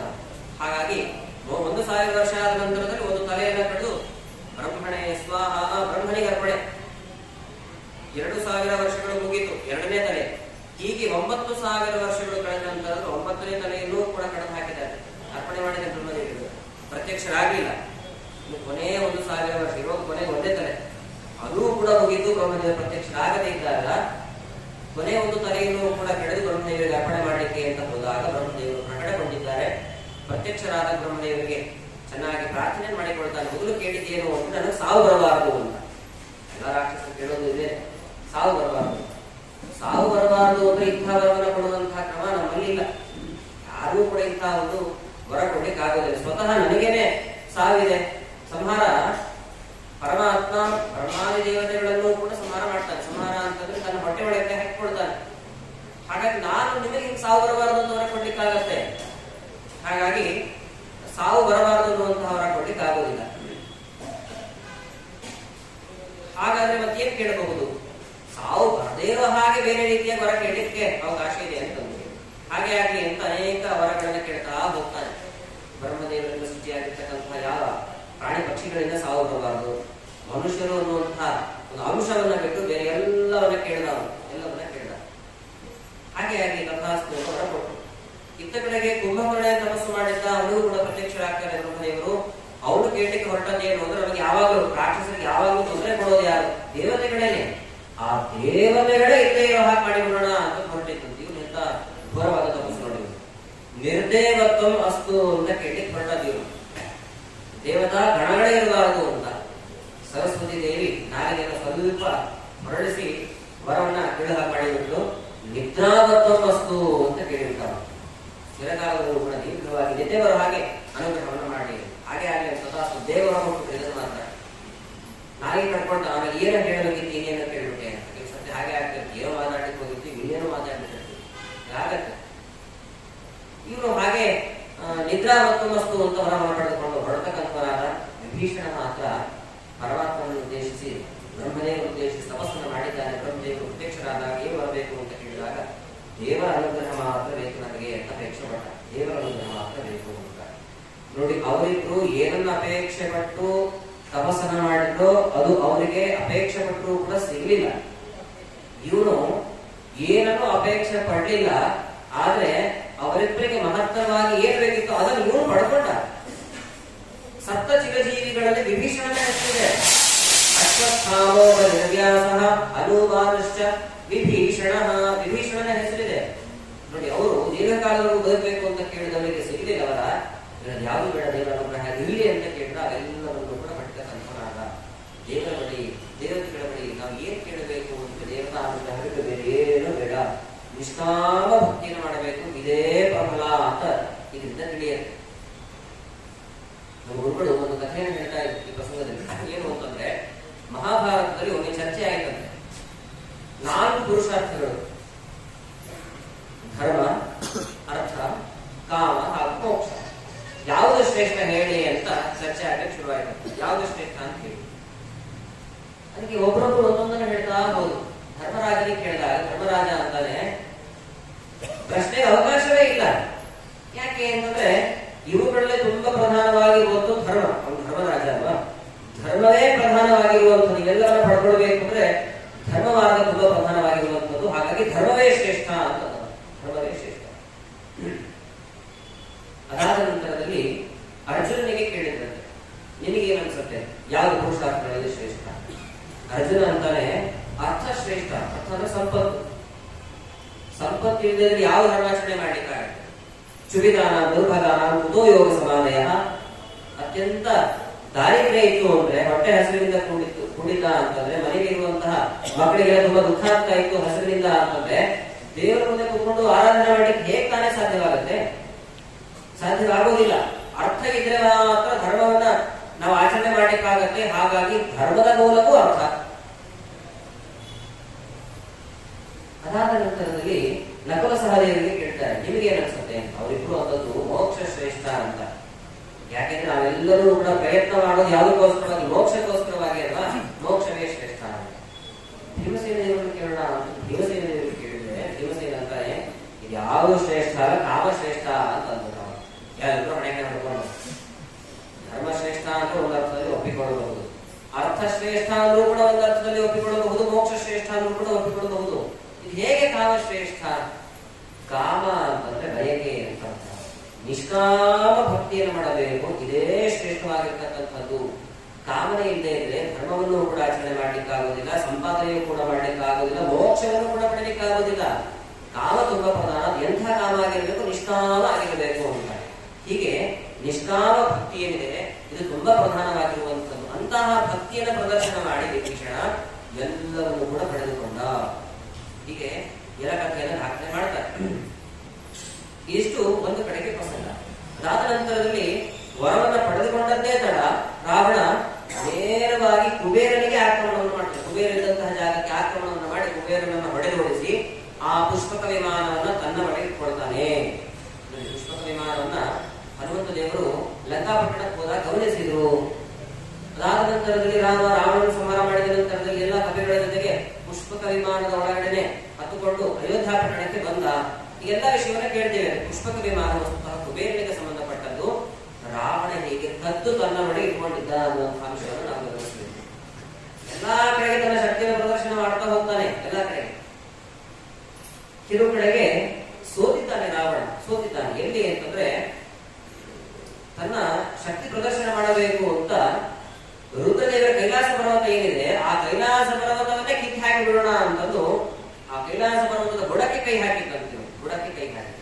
ಇಂತಹ ಅಹಂಕಾರಿಗಳಿಗೆ ನಾನು ಶಕ್ತಿ ಪ್ರದರ್ಶನ ಮಾಡ್ತೇನೆ ಅಂತಂದು ರುದ್ರದೇವರು ತಮ್ಮ ಭಾರವನ್ನು ಸ್ವಲ್ಪ ಜಾಸ್ತಿ ಮಾಡಿಕೊಂಡು ಸ್ವಲ್ಪ ಒತ್ತಿದ್ರಂತೆ. ಆ ಭಾರವನ್ನು ಕೈಯೆಲ್ಲ ಕೆಳಗಡೆ ಸಿಕ್ಕಾಕೊಂಡು ಬಿಡ್ತಾ, ಒಂದು ಪರ್ವತದ ಅಡಿ ಭಾಗದಲ್ಲಿ ಸಿಕ್ಕಾಕೊಂಡು ಬಿಡುತ್ತೆ. ಎಷ್ಟೋ ವರ್ಷಗಳವರೆಗೂ ಕೂಡ ಅತ್ತವನು ಅಂತಾರೆ. ಅತ್ತದ್ದರಿಂದಲೇ ಅವನಿಗೆ ರಾವಣ ಅಂತ ಹೆಸರಾಯಿತು. ರಾವಣ ಅಂದ್ರೆ ಏನರ್ಥ? ರೌತಿ ಇತಿ ರಾವಣ. ಅನೇಕ ವರ್ಷಗಳವರೆಗೂ ಕೂಡ ಅತ್ತಿದ್ದಾನೆ, ಆದ್ರಿಂದ ಅವನಿಗೆ ರಾವಣ ಅಂತ ಹೆಸರಾಯಿತು. ಅನೇಕ ಸಜ್ಜನರನ್ನ ಗೋವುಗಳನ್ನ ಅಳಿಸಿದ್ದಾನೆ, ಅದಕ್ಕೂ ಕೂಡ ರಾವಣ ಅಂತ ಹೆಸರಾಯಿತು. ರಾವಯತಿ ರಾವಣ. ಎರಡರ್ಥದಲ್ಲೂ ಕೂಡ ರಾವಣ ಅನ್ನುವಂಥ ಹೆಸರು ಬಂದಿರುವಂತದ್ದು ಪ್ರಸಿದ್ಧಿಗೆ. ಹೀಗೆ ಎಷ್ಟು ಪ್ರಸಂಗವನ್ನ ಒಂದು ಕಡೆಗೆ ಚಿತ್ರಿಸಿದ್ದಾರೆ. ಅದಾದ ನಂತರದಲ್ಲಿ ದೇವತೆಗಳೆಲ್ಲ ಪ್ರಾರ್ಥನೆ ಮಾಡಿಕೊಳ್ತಾರೆ. ಇಂತಹ ದುಷ್ಟ ರಾಕ್ಷಸರನ್ನು ಸಂಹಾರ ಮಾಡಲಿಕ್ಕಾಗಿ ನೀವು ಅವತಾರ ಮಾಡಬೇಕು ಅಂತ ಪರಮಾತ್ಮನ ಬಳಿ ಪ್ರಾರ್ಥನೆ ಮಾಡಿದಾಗ ಪರಮಾತ್ಮ ಎಲ್ಲ ದೇವತೆಗಳಿಗೂ ಕೂಡ ಆದೇಶವನ್ನು ಮಾಡ್ತಾನೆ. ನೀವು ಕೂಡ ಅವತಾರವನ್ನು ಮಾಡಬೇಕು, ನಾನು ಕೂಡ ಅವತಾರವನ್ನು ಮಾಡಿ ಭೂಮಿಯಲ್ಲಿ ಭಾರಭೂತರಾಗಿರುವಂತಹ ರಾಕ್ಷಸರನ್ನು ಸಂಹಾರ ಮಾಡ್ತೇನೆ ಅಂತ ಆದೇಶವನ್ನು ಮಾಡ್ತಾರೆ. ಹಾಗೆ ಆಗ್ಲಿ ಅಂತ ಹನುಮಂತನೇ ಮುಂದಾಗಿರ್ತಕ್ಕಂಥ ಎಲ್ಲ ದೇವತೆಗಳು ಕೂಡ ಕಪಿಗಳಾಗಿ ಅವತಾರವನ್ನು ಮಾಡಿದ್ರು. ಯಾಕೆ ಕಪಿಯಾಗಿ ಹನುಮಂತ ದೇವರು ಅವತಾರ ಮಾಡಿದ್ರು ಅಂತಂದ್ರೆ ವ್ಯಾಖ್ಯಾನಕಾರರು ತಿಳಿಸ್ತಾರೆ, ಮನುಷ್ಯನಿಗಿಂತ ಸ್ವಲ್ಪ ಕೆಳಗಿನ ಕಕ್ಷೆಯಲ್ಲಿ ಬರುವಂತಹ ಪ್ರಾಣಿಗಳು ಅಂತಂದ್ರೆ ಕೋತಿಗಳು. ಬೇರೆ ಎಲ್ಲಾ ಪ್ರಾಣಿಗಳಿಗೂ ಹೋಲಿಸಿದ್ರೆ ಸ್ವಲ್ಪ ಕೋತಿಗೆ ತಿಳುವಳಿಕೆ ಜಾಸ್ತಿ. ತಿಳುವಳಿಕೆ ಜಾಸ್ತಿ. ಬಾಳೆಹಣ್ಣು ಕೊಟ್ಕೊಂಡು ಸಿಪ್ಪೆ ಚೆನ್ನಾಗಿ ಸುರ್ಕೊಂಡು ತಿಂತಾರೆ. ಬೇರೆ ಪ್ರಾಣಿಗಳು ಸಿಪ್ಪೆ ಸಹಿತವಾಗಿ ಹೊರಡುತ್ತಾರೆ ಅಷ್ಟೇ. ಯಾವ್ದು ತಿನ್ನಬೇಕು ಯಾವ್ದು ತಿನ್ನಬಾರದು ಅನ್ನೋ ಅಂಶ ಸರಿಯಾಗಿ ತಿಳಿದಿದೆ ಅವುಗಳಿಗೆ. ಮನುಷ್ಯನಿಗೆ ಅದಕ್ಕಿಂತ ಹೆಚ್ಚು ತಿಳುವಳಿಕೆ ಇರುವಂತದ್ದು. ರಾಮ ಮನುಷ್ಯನಾಗಿ ಅವತಾರ ಮಾಡ್ತಾ ಇದ್ದಾನೆ. ರಾಮನಿಗೆ ಸಮಾನವಾಗಿ ನಾನು ಅವತಾರ ಮಾಡೋದು ಬೇಡ. ರಾಮನಿಗೆ ಸ್ವಲ್ಪ ಕೆಳಗಿನ ಕಕ್ಷೆ ಯಾವುದು? ವಾನರ ಕಕ್ಷೆ. ಪರವಾಗಿಲ್ಲ, ವಾನರ ಕಕ್ಷೆ ಅವತಾರ ಮಾಡೋಣ ಅಂತ ಹನುಮಂತ ದೇವರು ವಾನರ ಕಕ್ಷೆ ಅವತಾರ ಮಾಡಿದ್ರು ಅಂತ ತಿಳಿಸ್ತಾರೆ. ಎಷ್ಟು ಸೂಕ್ಷ್ಮವಾದಂತಹ ಅಂಶಗಳನ್ನ ಗಮನಿಸ್ತಾರೆ ದೇವತೆಗಳು ಅನ್ನೋದನ್ನ ನಾವು ಅರ್ಥ ಮಾಡಿಕೊಳ್ಳಬೇಕು. ಇತ್ತ ಕಡೆಗೆ ಏನಾಯಿತು ಅಂದ್ರೆ ಅಯೋಧ್ಯ ಪಟ್ಟಣದಲ್ಲಿ ವಿಶೇಷವಾಗಿ ದಶರಥ ಮಹಾರಾಜ ರಾಜ್ಯವನ್ನು ಪರಿಪಾಲನೆ ಮಾಡ್ತಾ ಇದ್ದಾನೆ. ದಶರಥನ ಆಳ್ವಿಕೆ ಹೇಗಿತ್ತು ಅದನ್ನು ಕೂಡ ವಾಲ್ಮೀಕಿ ಋಷಿಗಳು ತುಂಬಾ ಚೆನ್ನಾಗಿ ವರ್ಣನೆ ಮಾಡ್ತಾರೆ.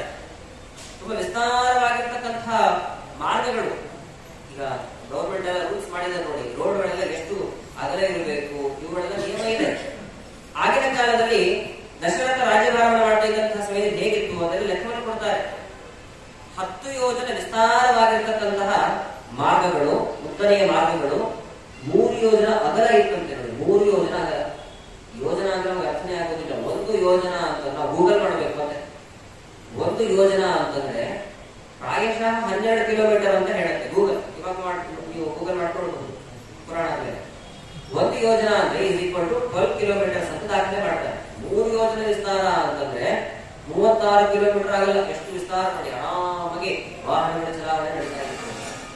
ಈ ವಿಸ್ತಾರವಾಗಿರ್ತಕ್ಕಂತಹ ಮಾರ್ಗಗಳ ಮಧ್ಯದಲ್ಲಿ ಕೋಸಲ ದೇಶ ಅಯೋಧ್ಯ ಪಟ್ಟಣದ ರಾಜನಾಗಿ ಕಂಗೊಳಿಸ್ತಾ ಇದ್ದ ಈ ದಶರಥ ಮಹಾರಾಜ ಅವಿಚ್ಛಿದ್ರ ಇದನ್ನು ಕೂಡ ದಾಖಲೆ ಮಾಡುತ್ತೆ. ಆ ಮಾರ್ಗಗಳೆಲ್ಲ ಹೇಗಿತ್ತು ಅಂತಂದ್ರೆ ಎಲ್ಲಿ ನೋಡಿದ್ರು ಕೂಡ ಯಾವ ಛಿದ್ರವನ್ನು ಕೂಡ ನೀವು ಕಾಣಲಿಕ್ಕೆ ಸಾಧ್ಯ ಇಲ್ಲ. ಛಿದ್ರ ಅಂದ್ರೆ ರಂಧ್ರಗಳು. ನಾವು ಗಂಗಾವತಿ ನೋಡ್ತೀವಿ, ಅಲ್ಲಿ ಹೋದ್ರೂ ಕೂಡ ರಂಧ್ರಗಳೇ. ಗಾಡಿ ತೆಗ್ಗಳಲ್ಲಿ ಹಿಡಿಬೇಕು, ತೊಂದರೆಗೊಳಗಾಗಬೇಕು, ಇದನ್ನೇ ಗಮನಿಸ್ತಾ ಇದ್ದೇವೆ. ಎಲ್ಲಾ ನಗರಗಳಲ್ಲೂ ಪ್ರಾಯಶಃ ಇಂತಹ ಒಂದು ದುಸ್ಥಿತಿಯೇ. ಆದ್ರೆ ಅಯೋಧ್ಯ ಪಟ್ಟಣದಲ್ಲಿ ದಶರಥನ ಆಳ್ವಿಕೆಯಲ್ಲಿ ಅವಿಚ್ಛಿದ್ರ, ಯಾವುದೇ ವಿಧವಾಗಿರ್ತಕ್ಕಂತಹ ಛಿದ್ರ ಮಾರ್ಗಗಳು ಕಾಣಿಸ್ತಾ ಇರಲಿಲ್ಲ ಅಂತ. ಜನರ ಸ್ವಭಾವ ಹೇಗಿತ್ತು ಇದನ್ನು ಗಮನಿಸಬೇಕು. ದಶರಥನ ಕಾಲದಲ್ಲೇ ಜನರ ಸ್ವಭಾವ ಹೇಗಿತ್ತು ಅಂತಂದ್ರೆ, ಯಾರಾದ್ರೂ ಬಂದು ಬೇರೆ ಊರಿನವರು ಇಲ್ಲಿ ದಶರಥನ ಅರಮನೆ ಎಲ್ಲಿದೆ ಅಂತ ಹೇಳಿದ್ರೆ ಊರವರೆಲ್ಲ ಒಟ್ಟಾಗ್ತಾ ಇದ್ದಾರೆ. ದಶರಥ ರಾಜನ ಮನೆಯನ್ನ ನಾವು ತೋರಿಸ್ತೇವೆ ಅಂತಂದು ಎಲ್ಲರೂ ಕೂಡ ಒಟ್ಟಾಗಿ ಬಂದು ಇದು ದಶರಥ ರಾಜನ ಮನೆ ಅಂತ ತೋರಿಸಿ ಹೋಗ್ತಾ ಇದ್ರು. ಎಷ್ಟು ಬಾಂಧವ್ಯತೆ. ಬೇಸಿಗೆಗಾಲದಲ್ಲಿ ಹೇಗಿರ್ತಾ ಇದ್ರು ಜನ ಅಂತಂದ್ರೆ, ಯಾರಾದ್ರೂ ಸಂಚಾರ ಮಾಡ್ತಾರೆ ಅಂತಂದ್ರೆ ಮೇಲಿಂದ ಮೇಲೆ ಮಾರ್ಗಗಳಲ್ಲಿ ನೀರನ್ನು ಹಾಕ್ತಾ ಇದ್ರಂತೆ. ಮೇಲಿಂದ ಮೇಲೆ ಯಾಕೆ ಅಂದ್ರೆ ಸಂಚಾರ ಮಾಡ್ತಾ ಇದ್ದಾರೆ, ಅವ್ರ ಕಾಲುಗಳಿಗೆ ಬಿಸಿಯ ಒಂದು ತಾಪ ಏನಿದೆ ಅದು ಉಂಟಾಗಬಾರದು ಅಂತ ಎಲ್ಲರೂ ಕೂಡ ಮಾರ್ಗದಲ್ಲಿ ನೀರನ್ನು ಹಾಕ್ತಾನೇ ಇರ್ತಾ ಇದ್ರಂತೆ. ಎಂಥ ಸ್ವಭಾವ ನೋಡಿ. ಇನ್ನೂ ಕೆಲವರು ಸ್ವಲ್ಪ ಶ್ರೀಮಂತಿಗೆ ಹೆಚ್ಚಿರೋರು ಏನ್ ಮಾಡ್ತಾ ಇತ್ತು ಅಂತಂದ್ರೆ, ದಾರಿಯನ್ನೆಲ್ಲ ಹೂಗಳನ್ನ ಹಾಕಿ ಹೋಗ್ತಾ ಇದ್ದಾರೆ. ಹೂಗಳ ಮೇಲೆ ನಡೀಲಿ, ಅವ್ರ ಕಾರ್ಯಕ್ಕೆ ಏನು ತೊಂದರೆ ಆಗಬಾರದು. ಎಂಥ ಒಳ್ಳೆಯ ಮನಸ್ಥಿತಿ ಇತ್ತು ಜನರಿಗೆ ಅಂತ ಅರ್ಥ ಮಾಡ್ಕೊಳ್ಬೇಕು. ಇಂತಹ ಜನರನ್ನೆಲ್ಲ ಅವನು ನಿರ್ವಹಣೆ ಮಾಡ್ತಾ ಇದ್ದ ದಶರಥ ರಾಜ. ಇನ್ನೊಂದು ಅಂಶವನ್ನು ಕೂಡ ಹೇಳ್ತಾರೆ, ಶತ್ರುಗಳನ್ನ ನಿರ್ನಾಮ ಮಾಡ್ಲಿಕ್ಕೆ ಅವನ ಹತ್ರ ಬೇಕಾದಷ್ಟು ವೆಪನ್ಸ್ ಗಳಿತ್ತು. ಈಗ ಮಿಸೈಲ್ಸ್ ಅಂತ ಕರೀತಾರೆ ನೋಡಿ. ಮಿಸೈಲ್ಸ್ ಗಳೆಲ್ಲ ಇತ್ತು, ದೊಡ್ಡ ದೊಡ್ಡ ಬಾಂಬ್ ಗಳೆಲ್ಲ ಇತ್ತು. ಈಗೆಲ್ಲ ಹೇಳುವಾಗ ಅನೇಕ ಹೆಸರುಗಳನ್ನೆಲ್ಲ ನಾವು ಗಮನಿಸ್ತಾ ಹೋಗ್ತೇವೆ. ಅಣು ಬಾಂಬು ಅಥವಾ ಬ್ರಹ್ಮೋಸ್, ಹೀಗೆಲ್ಲ ಅನೇಕ ಆಯುಧಗಳನ್ನ, ಮಿಸೈಲ್ಸ್ ಗಳನ್ನ ಹೆಸರಿಸಿ ನಾವು ಹೇಳ್ತಾ ಇದ್ದೇವೆ. ಆಗಿನ ಕಾಲದಲ್ಲಿ ಇದ್ದಂತಹ ಈ ಒಂದು ಮಿಸೈಲ್ ಏನ್ ಹೆಸರಿತ್ತು ಅಂತಂದ್ರೆ ಅದನ್ನು ಕೂಡ ದಾಖಲೆ ಮಾಡ್ತಾರೆ ವಾಲ್ಮೀಕಿಗಳು. ಶತಘ್ನಿ ಅಂತ ಹೆಸರಿತ್ತಂತೆ. ಶತಘ್ನಿ ಅಂದ್ರೆ ಆ ಒಂದು ಮಿಸೈಲ್ ಏನಿದೆ ಅದನ್ನ ಒಮ್ಮೆ ಹಾಕಿದರೆ ಕಡಿಮೆ ಅಂದ್ರೆ 100 ಜನ ಪ್ರಾಣ ಕಳ್ಕೊಳ್ಬೇಕಂತೆ. ಕಡಿಮೆ ಅಂದ್ರೆ 100 ಜನ. ಆ ರೀತಿಯಾಗಿರ್ತಕ್ಕಂತಹ ಬಾಂಬ್ಗಳೆಲ್ಲವನ್ನು ಕೂಡ ಅವನು ತನ್ನ ಕೋಶಾಗಾರದಲ್ಲಿ ಇಟ್ಕೊಂಡಿದ್ದ ಅಂತ ತಿಳಿಸ್ತಾರೆ. ಹೀಗೆ ಒಟ್ಟಾರೆ ಒಳ್ಳೆ ಸಂರಕ್ಷಿತವಾಗಿರ್ತಕ್ಕಂತಹ ಒಂದು ಪಟ್ಟಣವನ್ನ ಅವನು ನೋಡಿಕೊಳ್ತಾ ಇದ್ದ. ಇಂತಹ ಒಂದು ಪರಿಸ್ಥಿತಿಯಲ್ಲಿ ಅವನಿಗಾಗುವಾಗ ನೋಡಿ ಎಷ್ಟು ಜನ ಮಡದಿಯರು ಅಂತಂದ್ರೆ ಅದನ್ನು ಹೇಳ್ತಾರೆ, 353 ಜನ ಮಡದಿಯರು. ರಾಜನು ಬಹುವಲ್ಲಭಾಹ ಅಂತ ಸಂಸ್ಕೃತದಲ್ಲಿ ರಾಜನಿಗೆ ತುಂಬಾ ಜನ ಮಡದಿಯರು ಅಂತ. ಈ ದಶರಥನಿಗಾಗುವಾಗ 353 ಜನ ಮಡದಿಯರು ಅಂತ. ಯಾಕೆ ಹೀಗೆ ಅಂತಂದ್ರೆ, ದಶರಥನಿಗೆ ಒಂದು ಭಯ. ಯಾರ ಭಯ ಅಂದ್ರೆ ಪರಶುರಾಮ ದೇವರ ಭಯ. ಪರಶುರಾಮ ದೇವರು ಕಾರ್ತವೀರ್ಯಾರ್ಜುನನ್ನು ಸಂಹಾರವನ್ನು ಮಾಡಿದ ನಂತರದಲ್ಲಿ ಒಂದು ಶಪಥ ಮಾಡ್ತಾರೆ, ಭೂಮಿಯಲ್ಲಿ ರಕ್ಕಸರಂತೆ ಪ್ರವೃತ್ತಿ ಮಾಡ್ತಾ ಇರುವಂತಹ ಅನೇಕ ದುಷ್ಟ ಕ್ಷತ್ರಿಯರನ್ನು ನಾನು ಸಂಹಾರ ಮಾಡ್ತೇನೆ ಅಂತ ಸಂಕಲ್ಪ ಮಾಡಿದ್ರು. ಕ್ಷತ್ರಿಯ ರಾಜರುಗಳನ್ನ ದುಷ್ಟರಾಗಿದ್ದ ಮಾತ್ರ ಇವನಿಗೆ ಭಯ, ಇವನಿಗೆ ಸಾತ್ವಿಕನೇ ಆಗಿಲ್ಲ. ಆದ್ರೂ ನಾನು ಕ್ಷತ್ರಿಯ, ನನ್ನನ್ನು ಎಲ್ಲಿ ಸಂಹಾರ ಮಾಡಿ ಬಿಡ್ತಾರೋ ಅಂತಂದು ಆವಾಗ ಮದುವೆ ಆಗ್ತಾ ಇದ್ದಂತೆ. ಮದುವೆ ಸಮಾರಂಭ ಇತ್ತು ಅಂತಂದ್ರೆ ಪರಶುರಾಮ ದೇವರು ತೊಂದರೆ ಕೊಡ್ತಾ ಇರ್ಲಿಲ್ಲ. ಮದುವೆ ಮಾಡಿಕೊಳ್ತಾ ಇದ್ದ, ಮುಂದಿನ ಸಾರ್ತಿ ಬಂದಾಗ ನೋಡಿಕೊಳ್ಳೋಣ ಅಂತ ಬಿಟ್ಟು ಹೋಗ್ತಾ ಇದ್ದಾರೆ. ಹೀಗೆ ಮದುವೆ ಮಾಡಿಕೊಳ್ತಾ 353 ಜನ ಮಡದಿಯರನ್ನು ಮದುವೆ ಮಾಡಿಕೊಂಡಿದ್ದಾರೆ. ನಮಗೆ ಪ್ರಶ್ನೆ ಬರೋದೇನು ಅಂತಂದ್ರೆ, ಪರಶುರಾಮ ದೇವರಿಗೆ ಎಷ್ಟು ಬಾರಿ ಭೂ ಪ್ರದಕ್ಷಿಣೆ ಹಾಕಿದ್ದಾರೆ? 21 ಬಾರಿ ಭೂ ಪ್ರದಕ್ಷಿಣೆ ಹಾಕಿದ್ದಾರೆ. ಇವ್ರಿಗೆ ಎಷ್ಟು ಜನ ಮಡದಿಯರು ಇರಬೇಕಿತ್ತು? 21 ಜನ ಇರಬೇಕಿತ್ತು. ಇದರಲ್ಲಿ 353. ತುಂಬಾ ಆಗೋಯ್ತಲ್ಲ, ಹೇಗ್ ಸಾಧ್ಯ ಅಂತಂದ್ರೆ ಕೆಲವರು ಸುಮ್ಮನೆ ಸುದ್ದಿ ಹಬ್ಸ್ಬಿಡೋರು ಅಂತ ಅವಾಗ ಪರಶುರಾಮ ಬರ್ತೇನೆ ಹಾಗಾದ್ರೆ ಮದುವೆ ಮಾಡ್ಕೊಳ್ತೇನೆ ಅಂತ ಮದುವೆ ಮಾಡ್ಕೊಳ್ತಾ ಇದ್ದೆ.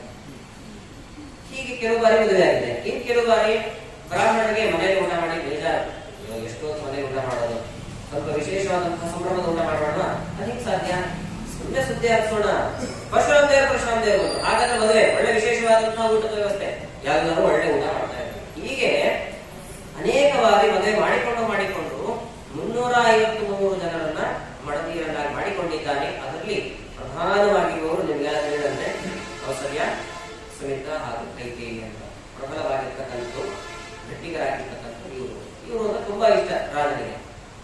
ಆದ್ರೆ ಇವರಲ್ಲಿ ಸಂತಾನವನ್ನ ಪಡೆದಿರಲಿಲ್ಲ. ಯಾರು? ಯಾವ ದಶರಥ. ಅದಕ್ಕೆ ಏನ್ ಮಾಡಬೇಕು ಅಂತ ತುಂಬಾ ವಿಚಾರ ಮಾಡಿದಾಗ ಜ್ಞಾನಿಗಳೆಲ್ಲ ಬಂದು, ಅನೇಕ ಪಂಡಿತರೆಲ್ಲ ಬಂದು ಹೇಳ್ತಾರೆ, ಋಷ್ಯಶೃಂಗರು ಅಂತ ಒಬ್ಬರಿದ್ದಾರೆ, ಅವರನ್ನ ಕರೆಸಿ ಅಶ್ವಮೇಧ ಯಾಗ ಹಾಗೂ ಪುತ್ರಕಾಮೇಷ್ಟಿ ಯಾಗ ಅಂತ 2 ಯಾಗ ಇದೆ, ಆ ಯಾಗವನ್ನು ಮಾಡಿಸಿದ್ರೆ ಸಂತಾನ ಆಗತ್ತೆ ಅಂತ.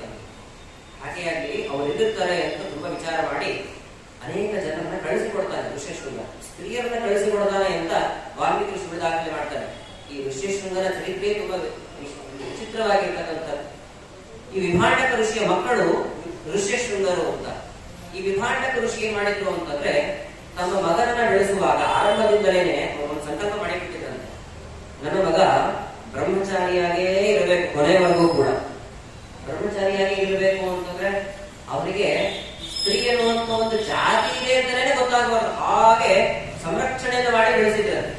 ಸ್ತ್ರೀ ಎನ್ನುವಂತ ಜಾತಿ ಇದೆ ಅಂದ್ರೆ ಗೊತ್ತಿರಲಿಲ್ಲ. ಈ ರಾಜ ಆಗುವಾಗ ಅನೇಕ ಸ್ತ್ರೀಯರನ್ನ ಕಳಿಸಿಕೊಟ್ಟ ನಂತರದಲ್ಲಿ ಋಷ್ಯಶೃಂಗರು ಮೊದಲನೇ ಬಾರಿ ನೋಡ್ತಾ ಇದ್ದಾರೆ ಸ್ತ್ರೀಯರನ್ನ. ಇದು ಯಾಕೆ ನಿಮ್ಮ ದೇಹ ಇಷ್ಟು ವಿಚಿತ್ರವಾಗಿದೆ ಅಂತ ಕೇಳಿ ಶುರು ಮಾಡಿದವರು. ಹೀಗೆ ವಿಚಿತ್ರವಾಗಿದೆ. ಅವರು ಅನೇಕ ಸಿಹಿ ಖಾದ್ಯಗಳನ್ನ ತಂದಿದ್ರಂತೆ ಈ ಋಷಿಗಳನ್ನ ಕರೆದುಕೊಂಡು ಹೋಗ್ಲಿಕ್ಕೆ, ಅರ್ಪಣೆ ಮಾಡ್ಲಿಕ್ಕೆ ಅಂತ.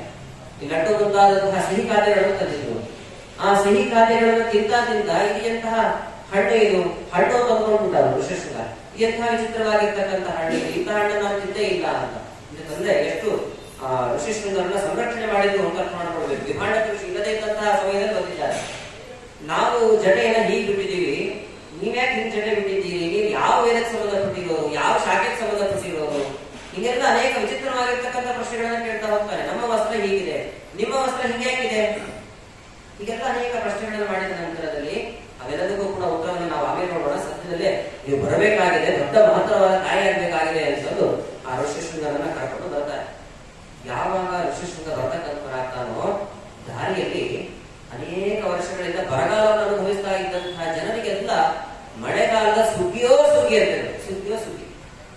ಜ್ಞಾನಿಗಳ ಪಾದ ಸ್ಪರ್ಶ ಆದ್ರೆ ಸಾಕು, ಸಂತೋಷವಾಗಿ ಮಳೆಯನ್ನು ಸುರಿಸ್ತಕ್ಕಂಥವರಾಗ್ತಾಳೆ ಅಂತ ಅರ್ಥ ಮಾಡಿಕೊಳ್ಳಬಹುದು.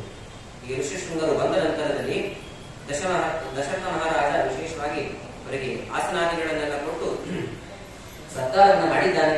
ಸತ್ಕಾರವನ್ನು ಮಾಡಿದ ನಂತರದಲ್ಲಿ ಅವರ ಮೂಲಕ ಅಶ್ವಮೇಧ ಯಾಗ ಹಾಗೂ ಪುತ್ರಕಾಮೇಷ್ಟಿ ಯಾಗ, ಈ 2 ಯಾಗವನ್ನ ನಡೆಸಿದ್ದಾರೆ.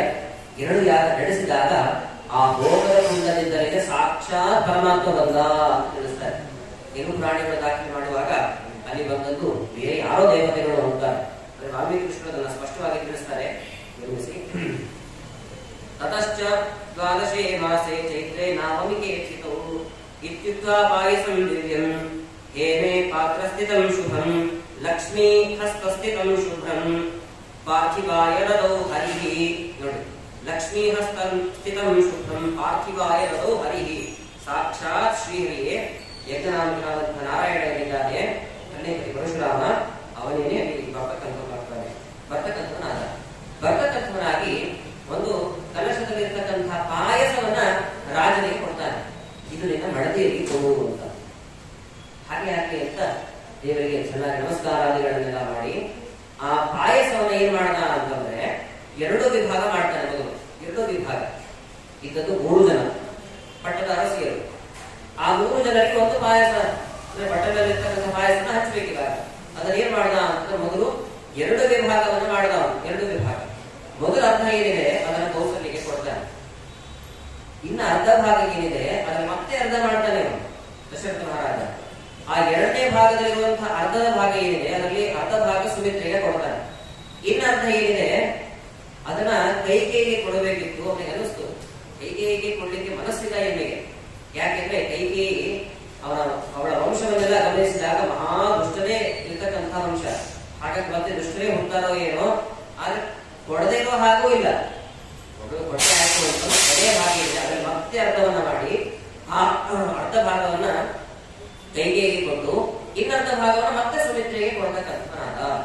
ಹಾಗಾದ್ರೆ ಕೌಸಲ್ಯಗೆ ಪ್ರಧಾನವಾಗಿ ಅರ್ಧ ಭಾಗ, ಸುಮಿತ್ರೆಗೆ ಅರ್ಧ, ಮತ್ತೆ ಇನ್ನೂ ಅರ್ಧ ಸಿಕ್ತು ಕಾಲು ಭಾಗದಲ್ಲಿರುವಂತಹ ಆ ಭಾಗವನ್ನ ಅಂದ್ರೆ 2 ಭಾಗವನ್ನು ಅವಳು ಪಡೆದಿದ್ದಾಳೆ.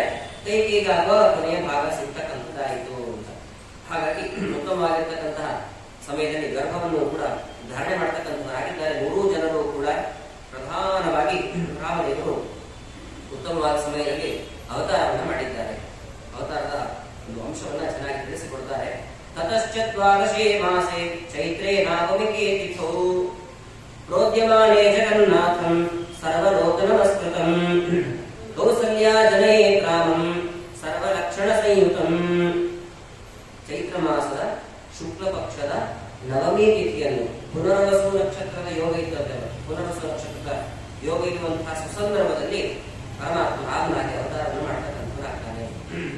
ನಿಮಗೆಲ್ಲ ತಿಳಿದ ಹಾಗೆ ಕೌಸಲ್ಯಲ್ಲಿ ರಾಮನಾಗಿ ಅವತಾರವನ್ನು ಮಾಡಿದ, ಸುಮಿತ್ರೆಯರಲ್ಲಿ ಲಕ್ಷ್ಮಣ ಹಾಗೂ ಶತ್ರುಘ್ನರು ಅವತಾರವನ್ನು ಮಾಡತಕ್ಕಂಥವರಾದರು, ಕೈಕೇಯಿಯಲ್ಲಿ ಭರತ ಅವತಾರ ಮಾಡತಕ್ಕಂಥವರಾದ.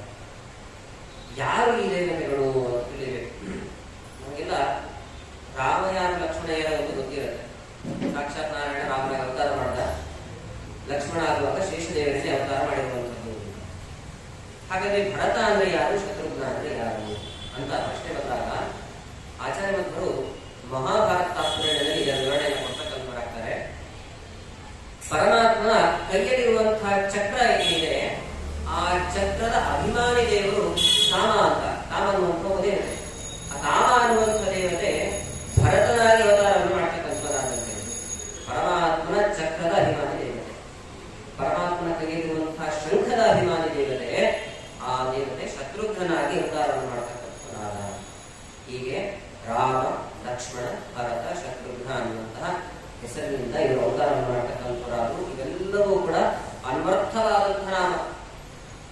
ಪರಮಾತ್ಮನಿಗೆ ರಾಮ ಅಂತ ಹೆಸರಿಟ್ಟರು. ಏನು ರಾಮ ಶಬ್ದದ ಅರ್ಥ? ರಮಂತೆ ಯೋಗಿನೋ ಅಸ್ಮಿನ್ನಿತಿ ರಾಮ ಅಂತಾರೆ. ರಮಂತೆ ಯೋಗಿನಃ, ಎಲ್ಲರಿಗೂ ಕೂಡ ಅತ್ಯಂತ ಪ್ರೀತಿಪಾತ್ರನಾದಂತಹ ವ್ಯಕ್ತಿ ಅಂತಂದ್ರೆ ಅದು ರಾಮ. ಯೋಗಿನಃ, ಯೋಗಿಗಳು ಕೂಡ ಮೆಚ್ಚುವಂತಹ ಸ್ವಭಾವ ಇರುವುದು ರಾಮ. ಅವೆಲ್ಲವನ್ನ ಮನಗಂಡು ಆರಂಭದಲ್ಲೇ ಜನಿಸಿಕೊಂಡು ರಾಮ ಅನ್ನೋ ನೋಡಿ. ಎರಡನೇ ಹೆಸರು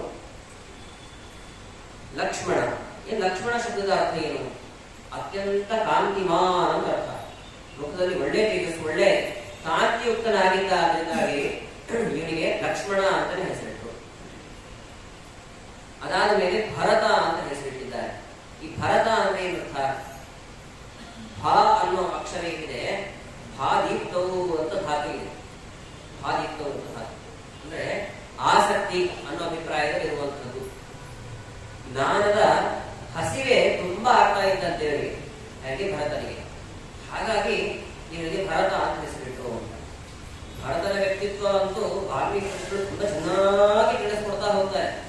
ಒಂದರ್ಥದಲ್ಲಿ ಭರತನ ಗುಣಗಳನ್ನ ಗಮನಿಸ್ತಾ ಹೋದ್ರೆ ಲಕ್ಷ್ಮಣನಿಗಿಂತಲೂ ತುಂಬಾ ಎತ್ತರದ ಸ್ಥಾನದಲ್ಲಿದ್ದಾನೋ ಏನೋ ಅಂತ ಅನಿಸ್ಬಿಡತ್ತೆ ನನಗೆ. ಅಷ್ಟು ಸುಂದರವಾದಂತಹ ವ್ಯಕ್ತಿತ್ವವನ್ನ ವಾಲ್ಮೀಕಿ ಚಿತ್ರಣ ಮಾಡ್ತಾ ಹೋಗ್ತಾರೆ. ಒಳ್ಳೆ ಸ್ವಭಾವ ಭರತ. ಆ ಭರತನನ್ನ ಅನೇಕ ಜನ ತಪ್ಪಾಗಿ ಅರ್ಥ ಮಾಡಿಕೊಂಡು ಹೋಗ್ತಾರೆ. ಶತ್ರುಘ್ನ ಹೆಸರೇ ತಿಳಿಸತ್ತೆ. ಶತ್ರು ಹಂತೀತಿ ಶತ್ರುಘ್ನ, ಶತ್ರುಗಳನ್ನ ಸಂಹಾರ ಮಾಡುವ ಅನ್ನೋ ಅಭಿಪ್ರಾಯ ಶತ್ರುಘ್ನ ಅಂತ. ಹೀಗೆ ಎಲ್ಲ ಮಕ್ಕಳು ಕೂಡ ಅಯೋಧ್ಯ ಪಟ್ಟಣದಲ್ಲಿ ಬೆಳೀತಾ ಇದ್ದಾರೆ. ಅದನ್ನೆಲ್ಲ ಬೆಳೆಸಿಕೊಡ್ತಾ ಇದ್ದಾರೆ ಮಧ್ವಾಚಾರ್ಯರು. ಅಥಾಭ್ಯವರ್ಧಂಶ್ಚ ತುರಾಕುಮಾರಾಃ ನೃಪಸ್ಯಗೆ ಪುರುಷೋತ್ತಮಾಸ್ಯಾಃ ನಿತ್ಯ ಪ್ರವೃದ್ಧಸ್ಯ ಚ ತಸ್ಯ ವೃದ್ಧಿಃ ಅಪೇಕ್ಷ್ಯ ಲೋಕಸ್ಯ ಹಿಮಂತ ದೃಷ್ಟಿಂ. ಅಥಾಭ್ಯವರ್ಧನ್ ಚತುರಾಕುಮಾರಾಃ, ಚತುರ 4 ಜನ ಮಕ್ಕಳು ಚೆನ್ನಾಗಿ ಬೆಳೀತಾ ಇದ್ದಾರೆ. ಬೆಳೆಯೋದನ್ನ ನೋಡಿ ದಶರಥನಿಗೆ ತುಂಬಾ ಆನಂದ ಆಯ್ತು, ತುಂಬಾ ಆನಂದ ಆಯ್ತು. ರಾಮ ಯಾಕೆ ಬೆಳೆದ? ಉಳಿದ ದೇವತೆಗಳಾದ್ರೂ ಯಾಕೆ ಬೆಳೆದು? ಯಾವಾಗಲೂ ಬೆಳೆದಿರುವವನಲ್ಲ ಅವನು. ಮತ್ತ್ಯಾಕೆ ಬೆಳೆದ ಅಂತಂದ್ರೆ ವ್ಯಾಖ್ಯಾನ ತಿಳಿಸಿಕೊಡ್ತಾರೆ. ಮರ್ತ್ಯಾವತಾರ ಸ್ಥಿತ ಮರ್ತ್ಯ ಶಿಕ್ಷಣ. ದೇವರು ಮನುಷ್ಯರ ಅವತಾರ ಮಾಡಿದ್ದಾನೆ ಅಂತಂದ್ರೆ ಒಂದು ಮಂದ ಜನರ ಮೋಹಕ್ಕೋಸ್ಕರವಾಗಿ. ಮಂದ ಜನ ರಾಕ್ಷಸರಲ್ಲಿ ಏನನ್ನು ಕೊಡಬೇಕು ಅಂತಂದ್ರೆ ಸಾಮಾನ್ಯರಾದಂತಹ ಮನುಷ್ಯರು ಹೇಗೆ ಬೆಳವಣಿಗೆ ಹೊಂದುತ್ತಾರೋ ಅದೇ ರೀತಿಯಾಗಿ ಇವ್ರಿಗೂ ಕೂಡ ಬೆಳವಣಿಗೆ ಇದೆ. ಹಾಗಾದ್ರೆ ಇವರು ಸಾಕ್ಷಾತ್ ದೇವರು ಅಲ್ಲ ಅನ್ನುವಂತಹ ಭಾವನೆ ಬರಬೇಕು. ಇನ್ನು ಸಜ್ಜನರಿಗಾಗುವಾಗ ದೇವರ ಚರಿತ್ರೆಗಳನ್ನೆಲ್ಲ ಕೇಳಿದ ನಂತರದಲ್ಲಿ ಅವರನ್ನು ಹೇಗೆ ಸ್ತೋತ್ರ ಮಾಡಬೇಕು ಅನ್ನೋದು ತಿಳಿಯುತ್ತೆ. ಹಾಗಾಗಿ ರಾಮ, ಲಕ್ಷ್ಮಣ, ಭರತ, ಶತ್ರುಘ್ನರು ಚೆನ್ನಾಗಿ ಬೆಳೀತಕ್ಕಂಥವರಾದರು ಅನ್ನುವಂಥ ಅಂಶವನ್ನ ತಿಳಿಸಿಕೊಡ್ತಾರೆ. ವಾಲ್ಮೀಕಿ ಋಷಿಗಳಾಗುವಾಗ ರಾಮನ ಬಾಲಲೀಲೆಗಳನ್ನು ಹೆಚ್ಚಾಗಿ ವರ್ಣನೆ ಮಾಡಲಿಲ್ಲ. ಅದರಲ್ಲಿ ಒಂದು ಅಂಶವನ್ನ ಚೆನ್ನಾಗಿ ತಿಳಿಸ್ತಾರೆ. ಈಗ ನಾವು ಪದ್ಯದಲ್ಲಿ ಕೇಳಿದ್ವಿ, ಅಂಗಳದೊಳು ರಾಮನಾಡಿದ ಚಂದ್ರ ಬೇಕೆಂದು ತಾ ಹಠ ಮಾಡಿದ ಅಂತ. ಏನು ಅಂದ್ರೆ ಒಂದ್ಸತಿ ತಾಯಿ ರಾಮನಿಗೆ ಊಟವನ್ನು ಮಾಡಿಸ್ತಾ ಇದ್ದಂತಹ ಸಮಯದಲ್ಲಿ ಪ್ರತಿ ಬಾರಿ ಚಂದ್ರನನ್ನು ತೋರಿಸಿ ಊಟ ಮಾಡಿಸ್ತಾ ಇದ್ದು, ಒಮ್ಮೆ ರಾಮ ಹಠಕ್ಕೆ ಬಿದ್ದ, ಚಂದ್ರ ನನ್ನ ಕೈಯಲ್ಲಿ ಬಂದು ಮಾತ್ರ ಊಟ ಮಾಡ್ತೇನೆ ಅಂತದ್ದು. ಬೇರೆ ಆಟಿಕೆಗಳನ್ನು ಕೊಟ್ಟು ಸಮಾಧಾನ ಮಾಡ್ಲಿಕ್ಕೆ ನೋಡಿದ್ರು, ಯಾವ ಆಟಿಕೆ ಬೇಡ ಅಂತ ದೂರ ಹೋಗಬೇಕಂತ. ಆಶ್ಚರ್ಯ ಆಗಿರುವುದಿಲ್ಲ. ಈಗ ಅಯೋಧ್ಯ ಪಟ್ಟಣದಲ್ಲಿ ರಾಮಲಲ್ಲಾನನ್ನ ಏನು ಪ್ರತಿಷ್ಠಾಪಿಸಿದ್ದಾರೆ. ರಾಮಲಲ್ಲಾನ ಮುಂದೆ, ರಾಮಲಲ್ಲ ಅಂದ್ರೆ ಬಾಲಕ ರಾಮ ಅಂತರ್ಥ, ಪುಟ್ಟ ಬಾಲಕ ರಾಮ ಏನಿದ್ದಾನೆ, ರಾಮನ ಮುಂದೆ ಪುಟ್ಟ ಪುಟ್ಟ ಆಟಿಕೆಗಳನ್ನು ಇವಾಗಲೂ ಕೂಡ ಇರಿಸಿದ್ದಾರೆ. ಈ ಚಿಣ್ಣು ಮತ್ತೆ ಬುಗುರಿ ಮುಂತಾದಂತಹ ಏನು ಮಕ್ಕಳ ಆಟಿಕೆಗಳೆಲ್ಲ ಇದೆ, ಆ ಆಟಿಕೆಗಳನ್ನ ಅಯೋಧ್ಯ ಪಟ್ಟಣದಲ್ಲಿ ಇವಾಗಲೂ ಕೂಡ ಇರಿಸಿದ್ದಾರೆ. ರಾಮ ಆಟಲಿಕ್ಕೆ ಇವುಗಳನ್ನೆಲ್ಲ ಬಳಸ್ಕೊಳ್ಳಿ ಅಂತ. ಹೇಗೆ ರಾಮನ ಪೂಜಾದಿಗಳೆಲ್ಲ ನಡೆಯುತ್ತೆ ಅಂತ ನಾವು ಚಿಂತನೆ ಮಾಡಬೇಕು. ರಾಮ ಅವುಗಳನ್ನೆಲ್ಲ ದೂರ ಹಾಕಿ ಬೇಡ, ನನಗೆ ಚಂದ್ರನೇ ಬೇಕು ಅಂತ ಹಠ ಮಾಡ್ತಾರೆ. ಚಂದ್ರನಿಗೆ ಬರಲಿಕ್ಕೆ ಸಾಧ್ಯ, ಸಮಾಧಾನ ಮಾಡಲಿಕ್ಕೆ ಆಗಿಲ್ಲ. ದಶರಥನನ್ನ ತಂದು ದಶರಥನೂ ಪ್ರಯತ್ನ ಪಟ್ಟ, ಆಗಿಲ್ಲ. ಕೊನೆಗೆ ಕುಲಪುರೋಹಿತರಾಗಿರ್ತಕ್ಕಂಥ ವಸಿಷ್ಠ ಋಷಿಗಳು ಕೈಯಲ್ಲಿ ಕನ್ನಡಿಯನ್ನು ಕೊಡ್ತಕ್ಕಂಥವರಾದ್ರು. ಕನ್ನಡಿಯಲ್ಲಿ ಚಂದ್ರನ ಪ್ರತಿಬಿಂಬವನ್ನ ರಾಮ ಕಂಡ. ಅದಾದ ನಂತರದಲ್ಲಿ ಭೋಜನವನ್ನು ಮಾಡಿದ ಅಂತ ಕೇಳ್ತೇವೆ. ರಾಮ ಯಾಕೆ ಇಂತಹ ಒಂದು ಚರಿತ್ರೆಯನ್ನು ಪ್ರದರ್ಶಿಸಿದ, ಇಂಥ ಒಂದು ಕಥೆಗೆ ಯಾಕೆ ರಾಮ ಕಾರಣನಾದ ಅಂತ ಪ್ರಶ್ನೆ ಬರುತ್ತೆ.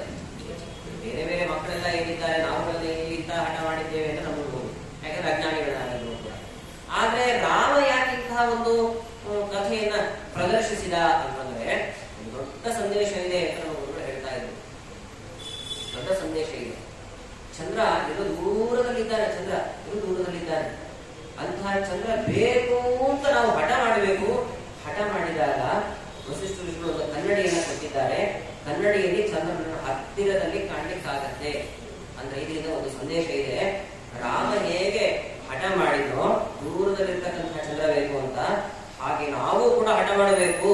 ನಾವೇನು ಹಠ ಮಾಡಬೇಕು ಅಂದ್ರೆ ವೈಕುಂಠ ಲೋಕದಲ್ಲಿರ್ತಕ್ಕಂತಹ ಪರಮಾತ್ಮ ನಮ್ಮಲ್ಲಿ ಬೇಕು, ನಮ್ಮ ಎದುರುಗಡೆಗೆ ನಮ್ಮ ಮುಂಭಾಗದಲ್ಲಿ ಬರಬೇಕು. ಅಂದ್ರೆ ಮಾತ್ರ ನಾವು ಊಟವನ್ನು ಮಾಡ್ತೇವೆ ಅಂತ ನಾವು ಹಠ ಮಾಡಬೇಕು ಅಂತ.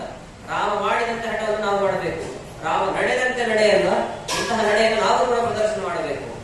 ಅದಕ್ಕೆ ದೊಡ್ಡ ದೊಡ್ಡ ಜ್ಞಾನಿಗಳು, ವಸಿಷ್ಠರಾದಿಗಳು ಹೇಗೆ ದರ್ಪಣವನ್ನು ಕೊಟ್ಟರು, ಹಾಗೆ ಮಹನೀಯರೆಲ್ಲರೂ ಕೂಡ ನನಗೆ ಭಾಗವತ, ವಾಲ್ಮೀಕಿ ರಾಮಾಯಣ ಮುಂತಾದಂತಹ ಗ್ರಂಥಗಳನ್ನು ಕೊಟ್ಟರು. ಅಲ್ಲಿ ಕನ್ನಡಿಯಲ್ಲಿ ಚಂದ್ರನನ್ನ ಕಂಡಂತೆ ಇಲ್ಲಿ ಗ್ರಂಥಗಳಲ್ಲಿ, ಭಾಗವತಾದಿ ಗ್ರಂಥಗಳಲ್ಲೇ ಪರಮಾತ್ಮನನ್ನ ಕಾಣಬೇಕು ನಾವು ಅನ್ನುವಂತಹ ಸಂದೇಶ ಇದೆ ಅಂತ ತಿಳಿಸಿಕೊಡ್ತಾ ಇದ್ದಾರೆ. ಎಂತಹ ಸಂದೇಶ ಇದೆ ನೋಡಿ. ಈ ಸಂದೇಶವನ್ನು ಅರ್ಥ ಮಾಡಿಕೊಂಡಾಗ ಆ ಕಥೆಗೆ ಮಹತ್ವ. ಇಲ್ಲದೆ ಇದ್ರೆ ಆ ಕಥೆ ಕೇಳಿದ ನಂತರದಲ್ಲಿ ಈ ಪಂಚತಂತ್ರ ಕಥೆಗಳೆಲ್ಲ ಇದೆ ನೋಡಿ, ಅವುಗಳಿಂದಲೂ ಒಂದು ಸಂದೇಶ ಇದೆ, ಹಾಗೇನೋ ಚಿಕ್ಕ ಸಂದೇಶ ಇದೆ ಅಂತ ಅಂದ್ಕೊಂಡು ಆಧ್ಯಾತ್ಮಿಕದ ಏನೋ ಸಂದೇಶ ನಾವು ಪಡೀಲಿಕ್ಕೆ ಆಗೋದಿಲ್ಲ. ಇಂಥ ಒಂದು ಸಂದೇಶ ಇದೆ ಅಂತ ನಮ್ಮ ಗುರುಗಳು ಯಾವಾಗಲೂ ಕೂಡ ತಿಳಿಸ್ತಕ್ಕಂಥ. ಅದಾದ ನಂತರದಲ್ಲಿ ಸುಮಾರು 7 ಅಥವಾ 8ನೇ ವಯಸ್ಸು ರಾಮನಿಗೆ. ಅಂಥ ಒಂದು ಸಮಯದಲ್ಲಿ ವಿಶ್ವಾಮಿತ್ರ ಋಷಿಗಳು ಅಲ್ಲಿಗೆ ಆಗಮಿಸ್ತಕ್ಕಂಥವರಾಗ್ತಾರೆ. ಮಧ್ವಾಚಾರ್ಯರು ವಿಶ್ವಾಮಿತ್ರ ಋಷಿಗಳು ಬಂದ್ರು ಅನ್ನೋದನ್ನ ತುಂಬಾ ಸೊಗಸಾಗಿ ತಿಳಿಸಿಕೊಡ್ತಾರೆ. ತತಸ್ಸು ವಂಶೇ ಶಶಿನ ಪ್ರಸೂತೋ ಗಾಧೀತಿ ಶಕ್ರಸ್ತನುಜೋಸ್ಯ ಚಾಸೀತ್ ವರೇಣ ವಿಪ್ರತ್ವಮವಾಪಯುಸು ವಿಶ್ವಸ್ಯ ಮಿತ್ರಂ ಸ ಇಹಾಜಗಾಮ. ವಿಶ್ವಾಮಿತ್ರರು ಬಂದ್ರು ಅನ್ನೋದನ್ನು ಹೇಳುವಾಗ ವಿಶ್ವಸ್ಯ ಮಿತ್ರಂ ಸ ಇಹಾಜಗಾಮ ಹೆಸರನ್ನ ಬಿಡಿಸಿ ಆ ಶಬ್ದವನ್ನು ಒಡೆದು ತೋರಿಸಿಕೊಡ್ತಾ ಇದ್ದಾರೆ. ಯಾಕೆ ಹಾಗೆ ಹೇಳಿದ್ರು ಅಂತಂದ್ರೆ ನೋಡಿ, ಸ್ವಲ್ಪ ಸಂಧಿಗಳ ಪರಿಚಯ ಇರತಕ್ಕಂಥವರಿಗೆ ತಿಳಿಯುತ್ತೆ. ಸವರ್ಣ ದೀರ್ಘ ಸಂಧಿ ಇದೆ ನೋಡಿ. ಸವರ್ಣ ದೀರ್ಘ ಸಂಧಿ ಯಾವಾಗ ಆಗತ್ತೆ? ಅಟಸವರ್ಣೆ ದೀರ್ಘ, ಸವರ್ಣಾಕ್ಷರ ಇರಬೇಕು. ಆಂಗ್ಲ ಭಾಷೆಗೆ ಹೇಳಬೇಕು ಅಂದ್ರೆ ಸಿಮಿಲರ್ ಲೆಟರ್ಸ್, ಸಮಾನವಾದಂತಹ ಅಕ್ಷರ ಇರಬೇಕು. ಅಕಾರದ ಪಕ್ಕ ಅಕಾರ ಮತ್ತೆ ಅಕಾರದ ಪಕ್ಕ ಅಕಾರ ಇದ್ದಾಗ ವ್ಯಂಜನವಾಗುತ್ತೆ, ಅಥವಾ ಇಕಾರದ ಪಕ್ಕ ಇಕಾರ ಇದ್ದಾಗ ವ್ಯಂಜನವಾಗುತ್ತೆ. ಉದಾಹರಣೆಗೆ ಹರೀಶಃ ಅಂತ ಇದೆ ಅನ್ಕೊಳ್ಳಿ. ಹರಿ ಪ್ಲಸ್ ಈಶಃ, ಹರೀಶಃ.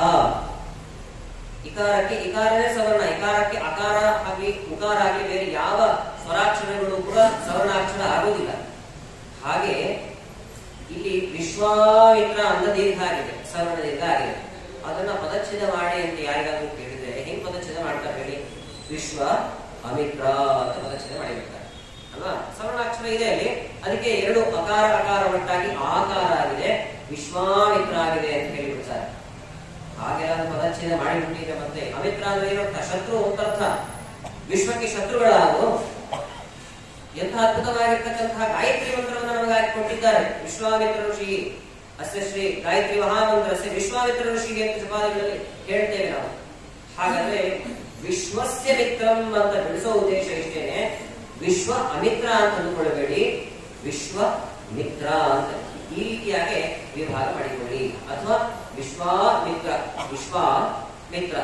ಅಥವಾ ಅಕಾರವನ್ನೇ ಇಟ್ಕೊಳ್ಳೋ ಜಾಗದಲ್ಲಿ ಆಕಾರನಾದ್ರೂ ಇಟ್ಕೊಳ್ಬಹುದು, ಆಕಾರ ಇಟ್ಕೊಳ್ಬೇಕು. ಮತ್ತೆ ವಿಶ್ವ ಆಮಿತ್ರ ಅಂತ. ಆಮಿತ್ರ ಅಂದ್ರೆ ಸಮಸ್ತ ಭೂಮಂಡಲದಲ್ಲಿರತಕ್ಕಂತಹ ಎಲ್ಲ ಜೀವರಾಶಿಗಳಿಗೂ ಮಿತ್ರ ಅನ್ನೋ ಅಭಿಪ್ರಾಯದಲ್ಲಿ ಆಮಿತ್ರ ಅಂತಾರೆ.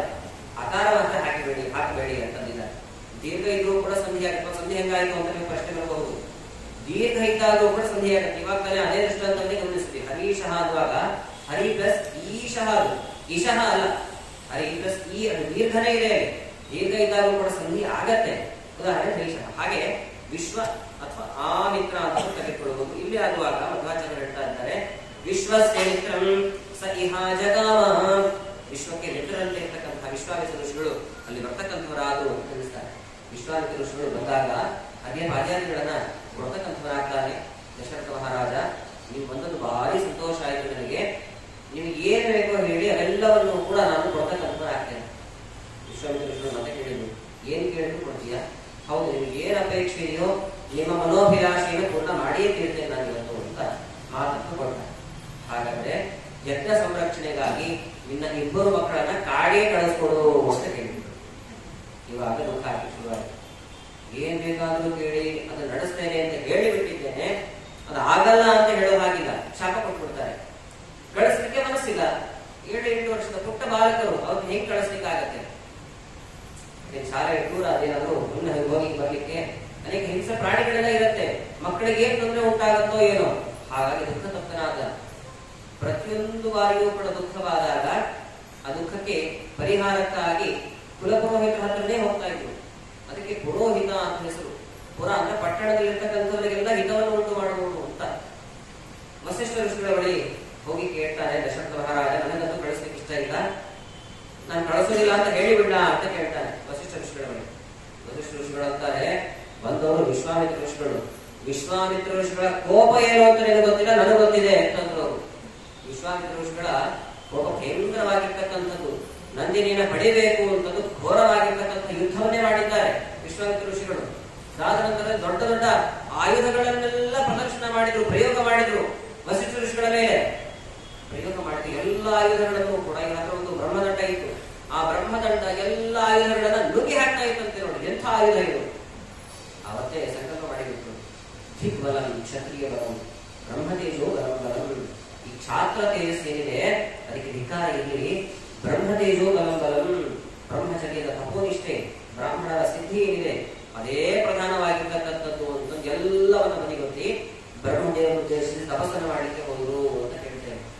ಅವರ ಕೋಪ ನಿನಗೆ ಗೊತ್ತಿಲ್ಲ, ಶಾಪ ಕೊಟ್ಟೇ ಬಿಡ್ತಾರೆ. ಮತ್ತೆ ನಿಮಗೆ ತಿಳಿದಿದೆ ಏನ್ ಮಾಡಬೇಕು ಏನ್ ಮಾಡಬಾರದು ಅಂತ. ನಿನ್ನ ಮಕ್ಕಳನ್ನ ಕರೆದುಕೊಂಡು ಹೋದ್ರೆ ಏನ್ ಅನುಕೂಲ ಇದೆ ಅಂತ ತಿಳಿದಿದ್ದಾರೆ. ಅದಕ್ಕಾಗಿ ಅವರು ಹೀಗೆ ಕೇಳ್ಕೊಳ್ತಾ ಇದ್ದಾರೆ ಅಷ್ಟೇನೆ. ನಿರ್ಯಾದುರ ಸಹ ಲಕ್ಷ್ಮಣಗಿನ ವಸಿಷ್ಠ ಮಾತು. ರಾಮ ಲಕ್ಷ್ಮಣ ಇಬ್ಬರೂ ಕೂಡ ವಿಶ್ವಾಮಿತ್ರ ಋಷಿಗಳ ಜೊತೆಗೆ ಹೋಗಲ್ಪಡಲಿ, ಅವರನ್ನು ಕಳಿಸ್ಕೊಂಡು ನೀನು ಅಂತ ಹೇಳಿ. ಹಾಗೆ ಹಾಗೆ ಅಂತ ದಶರಥ ಮಹಾರಾಜ ಒಲ್ಲದ ಮನಸ್ಸಿನಿಂದ ಕಳಿಸ್ಕೊಡ್ತಕ್ಕಂಥ ಪ್ರಸಂಗವನ್ನ ನಮ್ಮ ಗುರುಗಳು ಅನೇಕ ಕಡೆಗೆ ಶಿಬಿರಗಳಿಗೆಲ್ಲ ಹೋಗುವಾಗ ಸಮಾರಂಭದಲ್ಲಿ ಈ ಕಥೆಯನ್ನ ಹೇಳ್ತಾ ಇದ್ರು. ನೋಡಿ, ವಿಶ್ವಾಮಿತ್ರ ಋಷಿಗಳು ದಶರಥ ಮಹಾರಾಜನ ಬಳಿ ಬಂದು, ನಿನ್ನ ಮಕ್ಕಳನ್ನ ಕಾಡಿಗೆ ಕಳಿಸು ಅಂತಂದ್ರೆ ಗಟ್ಟಿಯಾಗಿ ಮನಸ್ಸು ಮಾಡಿ ದಶರಥ ಕಾಡಿಗೆ ಕಳಿಸ್ತಾ, ನಾವು ಕಾಡಿಗೆ ಕಳಿಸುವಂತ ಯಾರನ್ನು ಕೂಡ ಕೇಳೋದಿಲ್ಲ, ಬರೀ ವಿದ್ಯಾಪೀಠ ಕಳಿಸಿ ಅಂತ ಕೇಳ್ತಾ ಇದ್ದೀವಿ. ವಿದ್ಯಾಪೀಠ ಕಳಿಸ್ಲಿಕ್ಕೆ ಹಿಂದೆ ಬಂದು ನೋಡ್ರಿ ಏನ್ ಕಥೆ ಅಂತ ಈ ಪ್ರಸಂಗವನ್ನ ಹೇಳ್ತಾ ಇದ್ದೀವಿ. ಇವ್ರು ಬೈತಾರೆ, ವಿದ್ಯಾಪೀಠಕ್ಕೆ ಕಳಿಸುವಂತಹ ಸಮಯದಲ್ಲಿ ಚೆನ್ನಾಗಿ ನಿಂದನೆ ಮಾಡ್ತಾರೆ. ಏನ್ ನಿಂದನೆ ಮಾಡ್ತಾರೆ ಅಂತಂದ್ರೆ, ಹೋಗಿ ಹೋಗಿ ಮಠಕ್ಕೆ ಸೇರುತ್ತೇನೋ ನೀವು ಅಂತ, ಹೋಗಿ ಹೋಗಿ ಗುರುಕುಲಕ್ಕೆ ಸೇರುತ್ತೇನೋ ನೀವು. ನಾವು ಅಲ್ಲಿ ಸಂಚಾರಕ್ಕೆ ಅಂತ ಹೋದಾಗ ಮಕ್ಕಳಿಗೆಲ್ಲ ಹೇಳ್ತಿರ್ತಾರೆ, ನೀವೇನು ಊಟ ಮಾಡಲಿಲ್ಲ ಅಂತಂದ್ರೆ ಬಂದು ಆಚಾರ ಮಂದಿ ಯಾರು ಹಿಡ್ಕೊಂಡು ಹೋಗ್ಬಿಡ್ತಾರೆ, ಅವರು ಗೊಬ್ಬರಗಳು ಅಂತೆಲ್ಲ ಹೆದರ್ಸ್ತಾ ಇರ್ತಾರೆ ನೋಡಿ. ಆ ರೀತಿಯಾಗಿ ವಿದ್ಯಾಪೀಠಗಳು ಆಚಾರನೆಲ್ಲ ತಿಳಿತಾ ಇದ್ದಾರೆ. ಹಾಗೆಲ್ಲ ಆಲೋಚನೆ ಮಾಡಬಾರ್ದು. ಆಧ್ಯಾತ್ಮಿಕ ವಿದ್ಯೆ ಸಿದ್ಧತೆ ಅಂತಂದ್ರೆ ಎಷ್ಟು ತಪಸ್ಸು ಮಾಡಿದ್ರು ಕೂಡ ಸಿಗುವಂತದ್ದಲ್ಲ. ಹಾಗೆ ಕಳಿಸ್ಕೊಡಿ ಅಂತ ಗುರುಗಳು ಸಮಾರಂಭದಲ್ಲಿ ಹೇಳ್ತಾ ಇದ್ರು. ಹೀಗೆ ಇಲ್ಲಿ ದಶರಥ ಅಂತೂ ಬಲದ ಮನಸ್ಸಿನಿಂದ ಇಬ್ಬರನ್ನು ಕೂಡ ಕಳಿಸ್ಕೊಡ್ತಕ್ಕಂಥವನಾಗಿದ್ದಾನೆ. ದಾರಿಯಲ್ಲಿ ಬಲ ಮತ್ತೆ ಅತಿಬಲ ಅನ್ನುವಂಥ ಎರಡು ವಿದ್ಯೆಯನ್ನ ತಿಳಿಸಿಕೊಡ್ತಾರೆ ವಿಶ್ವಾಮಿತ್ರ ಋಷಿಗಳು. ತಿಳಿಸಿಕೊಡುವಾಗ ಆ ವಿದ್ಯೆಯ ಸಾಮರ್ಥ್ಯ ಏನು ಅಂತಂದ್ರೆ, ಯಾರಿಗೆ ಆ ವಿದ್ಯೆ ಚೆನ್ನಾಗಿ ಕರಗತವಾಗಿರುತ್ತೋ ಅವರಿಗೆ ಜೀವನದಲ್ಲಿ ಹಸಿವೆ ಇಲ್ಲ, ಬಾಯಾರಿಕೆ ಇಲ್ಲ, ನಿದ್ರೆ ಇಲ್ಲ, ಏನು ತೊಂದರೆಗಳು ಆಗೋದಿಲ್ಲ ಅಂತ. ಎಷ್ಟು ಚೆನ್ನಾಗಿರುತ್ತೆ ಆ ವಿದ್ಯೆ. ಪುರಾಣದಲ್ಲಿ ಹೇಳಿ ಅಂತ ಯಾರು ಕೇಳ್ಬಿಟ್ರೆ ನಮಗೂ ಕೂಡ ಗೊತ್ತಿಲ್ಲ. ಆ ವಿದ್ಯೆ ಇವಾಗ ನಶಿಸಿ ಹೋಗಿದೆ. ಒಳ್ಳೆ ಒಳ್ಳೆ ವಿದ್ಯೆಗಳಂತಂದ್ರೆ ನಾವು ಕಳೆದುಕೊಂಡಿದ್ದೇವೆ ಇವಾಗ. ವಿಶ್ವಾಮಿತ್ರ ಋಷಿಗಳು ತುಂಬಾ ಕೆಳಗಿನ ಕಕ್ಷೆಯಲ್ಲಿರ್ತಕ್ಕಂಥವರು. ಪರಮಾತ್ಮ ಮೊದಲನೇ ಕಕ್ಷೆಯಲ್ಲಿರುವವರು ರಾಮನಾಗಿ ಅವತಾರ ಮಾಡಿದ್ದಾನೆ. ಶ್ರೇಷ್ಠದೇವರು ಕೂಡ ಉತ್ತಮವಾದ ಕಕ್ಷೆಯಲ್ಲಿರುವವರು. ವಿಶ್ವಾಮಿತ್ರ ಋಷಿಗಳು ಅವರಿಗೆ ಉಪದೇಶ ಕೊಡುವುದು ಅಂದ್ರೆ ಏನರ್ಥ? ಇದು ತಪ್ಪಾಯ್ತಲ್ಲ ಅಂತಂದ್ರೆ, ವಿಶ್ವಾಮಿತ್ರ ಋಷಿಗಳು ಬಲ ಅತಿಬಲ ಅನ್ನುವಂತಹ ಮಂತ್ರವನ್ನ ಉಪದೇಶ ಕೊಟ್ಟರು ಅಂತ ಅರ್ಥ ಮಾಡಿಕೊಳ್ಳಬಾರದು, ಪಾರಾಯಣ ಮಾಡಿದ್ರು ಅಂತ ಅರ್ಥ ಮಾಡಿಕೊಳ್ಳಬೇಕು. ನಾವು ರಾಯರ ಮಠಗಳಿಗೆ ಯಾವ್ಯಾವ ಮಂದಿರಕ್ಕೆಲ್ಲ ಬಂದು ಪ್ರದಕ್ಷಿಣೆಗಳನ್ನೆಲ್ಲ ಮಾಡುವಾಗ ಅನೇಕ ಸ್ತೋತ್ರವನ್ನೆಲ್ಲ ಹೇಳ್ತೀವಿ. ಮುಖ್ಯ ಪ್ರಾಣದೇವರಿಗೆ ಉಪದೇಶ ಕೊಟ್ಟರು ಅಂತ ಅರ್ಥನ, ರಾಯರಿಗೆ ಉಪದೇಶ ಕೊಟ್ಟರು ಅಂತ ಅರ್ಥನ. ವೆಂಕಟೇಶ್ವರ ಸ್ತೋತ್ರವನ್ನ ರಾಯರಿಗೆ ಪ್ರದಕ್ಷಿಣೆ ಹಾಕುವಾಗ ಹೇಳ್ತಾ ಇದ್ರು ಅನ್ಕೊಳ್ಳಿ. ರಾಯರಿಗೆ ವೆಂಕಟೇಶ್ವರ ಸ್ತೋತ್ರವನ್ನು ಉಪದೇಶ ಕೊಡ್ತಾ ಇದ್ದಾರೆ ಆಚಾರ್ಯರು ಅಂತ ಜನರು ಅಂತ ಹೇಳ್ತಾರೆ. ರಾಯರ ಮುಂದೆ ಪಾರಾಯಣ ಮಾಡ್ತಾ ಇದ್ದಾರೆ ಅಂತ ಚಿಂತನೆ ಮಾಡೋದನ್ನ. ಹಾಗೇನೆ ಪರಮಾತ್ಮನ ಮುಂದೆ ಹಾಗೂ ಶ್ರೇಷ್ಠದೇವರ ಮುಂದೆ ಪಾರಾಯಣ ಮಾಡಿದ್ರು ಬಲ ಅತಿಬಲ ಅನ್ನುವಂತಹ ಮಂತ್ರವನ್ನ ಅಂತ ಈ ರೀತಿ ಇರಬೇಕು ಅನ್ನೋದು ಉಪದೇಶ ಕೊಟ್ಟರು ಹಾಗೆ ಮಾಡಿಕೊಳ್ಳೋದು. ಹೀಗೆ ಈ ಮಂತ್ರಗಳ ಉಪದೇಶವನ್ನು ಪಡೆದ ನಂತರದಲ್ಲಿ ದಾರಿಯಲ್ಲಿ ಹೋಗ್ತಾ ಇರಬೇಕಾದ್ರೆ ಅನೇಕ ಕೆಲವು ಹಾಳು ಬಿದ್ದಂತಹ ಭೂಪ್ರದೇಶವನ್ನೆಲ್ಲ ಗಮನಿಸಿದ್ರಂತೆ. ಯಾರು? ಈ ಲಕ್ಷ್ಮಣ ಹಾಗೂ ರಾಮ. ಯಾವುದು ಭೂಪ್ರದೇಶ ಅಂತ ಕೇಳ್ತಕ್ಕಂಥವರಾಗಿದ್ದಾರೆ ರಾಮ ಲಕ್ಷ್ಮಣ. ಅದಕ್ಕೆ ಹೆಸರಿದೆ. ಒಂದು ಮಲದ ಅಂತ ಹೆಸರು, ಇನ್ನೊಂದು ಕರುಷ ಅಂತ ಹೆಸರು ಅಂತ ಹಾಳು ಬಿದ್ದಿರ್ತಕ್ಕಂಥ ಮನೆಗಳನ್ನು ತೋರಿಸಿ ಹೇಳ್ತಾರೆ ವಿಶ್ವಾಮಿತ್ರ ಋಷಿಗಳು. ಸಾಮಾನ್ಯವಾಗಿ ಮೊಮ್ಮಕ್ಕಳ ಜೊತೆಗೆ ಅಜ್ಜ ಅಥವಾ ಅಜ್ಜಿ ಎಲ್ಲಾದ್ರೂ ಪ್ರಯಾಣ ಮಾಡ್ತಾ ಇರ್ಬೇಕಾದ್ರೆ ಏನೇನೋ ಕಥೆಗಳನ್ನ ಹೇಳ್ಕೊಂಡು ಹೋಗ್ತಾ ಇರ್ತಾರೆ. ಹಾಗೆ ವಿಶ್ವಾಮಿತ್ರ ಋಷಿಗಳು ರಾಮ ಹಾಗೂ ಲಕ್ಷ್ಮಣರಿಗೆ ಎಲ್ಲಾ ಕಥೆಗಳನ್ನು ಹೇಳ್ತಾ ಹೋದ್ರು. ಆ ಭೂಪ್ರದೇಶ ಏನಿದೆ, ಆ ಕಟ್ಟಡಗಳೆಲ್ಲ ಏನಿದೆ, ಹೆಸರಿದೆ ಮಲದ ಕರುಷ ಅಂತ. ಯಾವ ಭೂಪ್ರದೇಶ ಅಥವಾ ಯಾವ ಕಟ್ಟಡ ಅಂತಂದ್ರೆ ಹಾಳು ಬಿದ್ದು ಹೋಗಿದೆ ಇವಾಗಂತೂ. ಅದು ಇಂದ್ರದೇವರಿಗೆ ಬ್ರಹ್ಮಹತ್ಯಾ ದೋಷ ಏನು ಬಂತೋ, ಆ ಬ್ರಹ್ಮಹತ್ಯಾ ದೋಷ ಬಂದಾಗ ಏನ್ ಆಹಾರ ಸೇವಿಸಿದ್ರು ಕೂಡ ತೃಪ್ತಿ ಆಗ್ತಾ ಇರಲಿಲ್ಲ.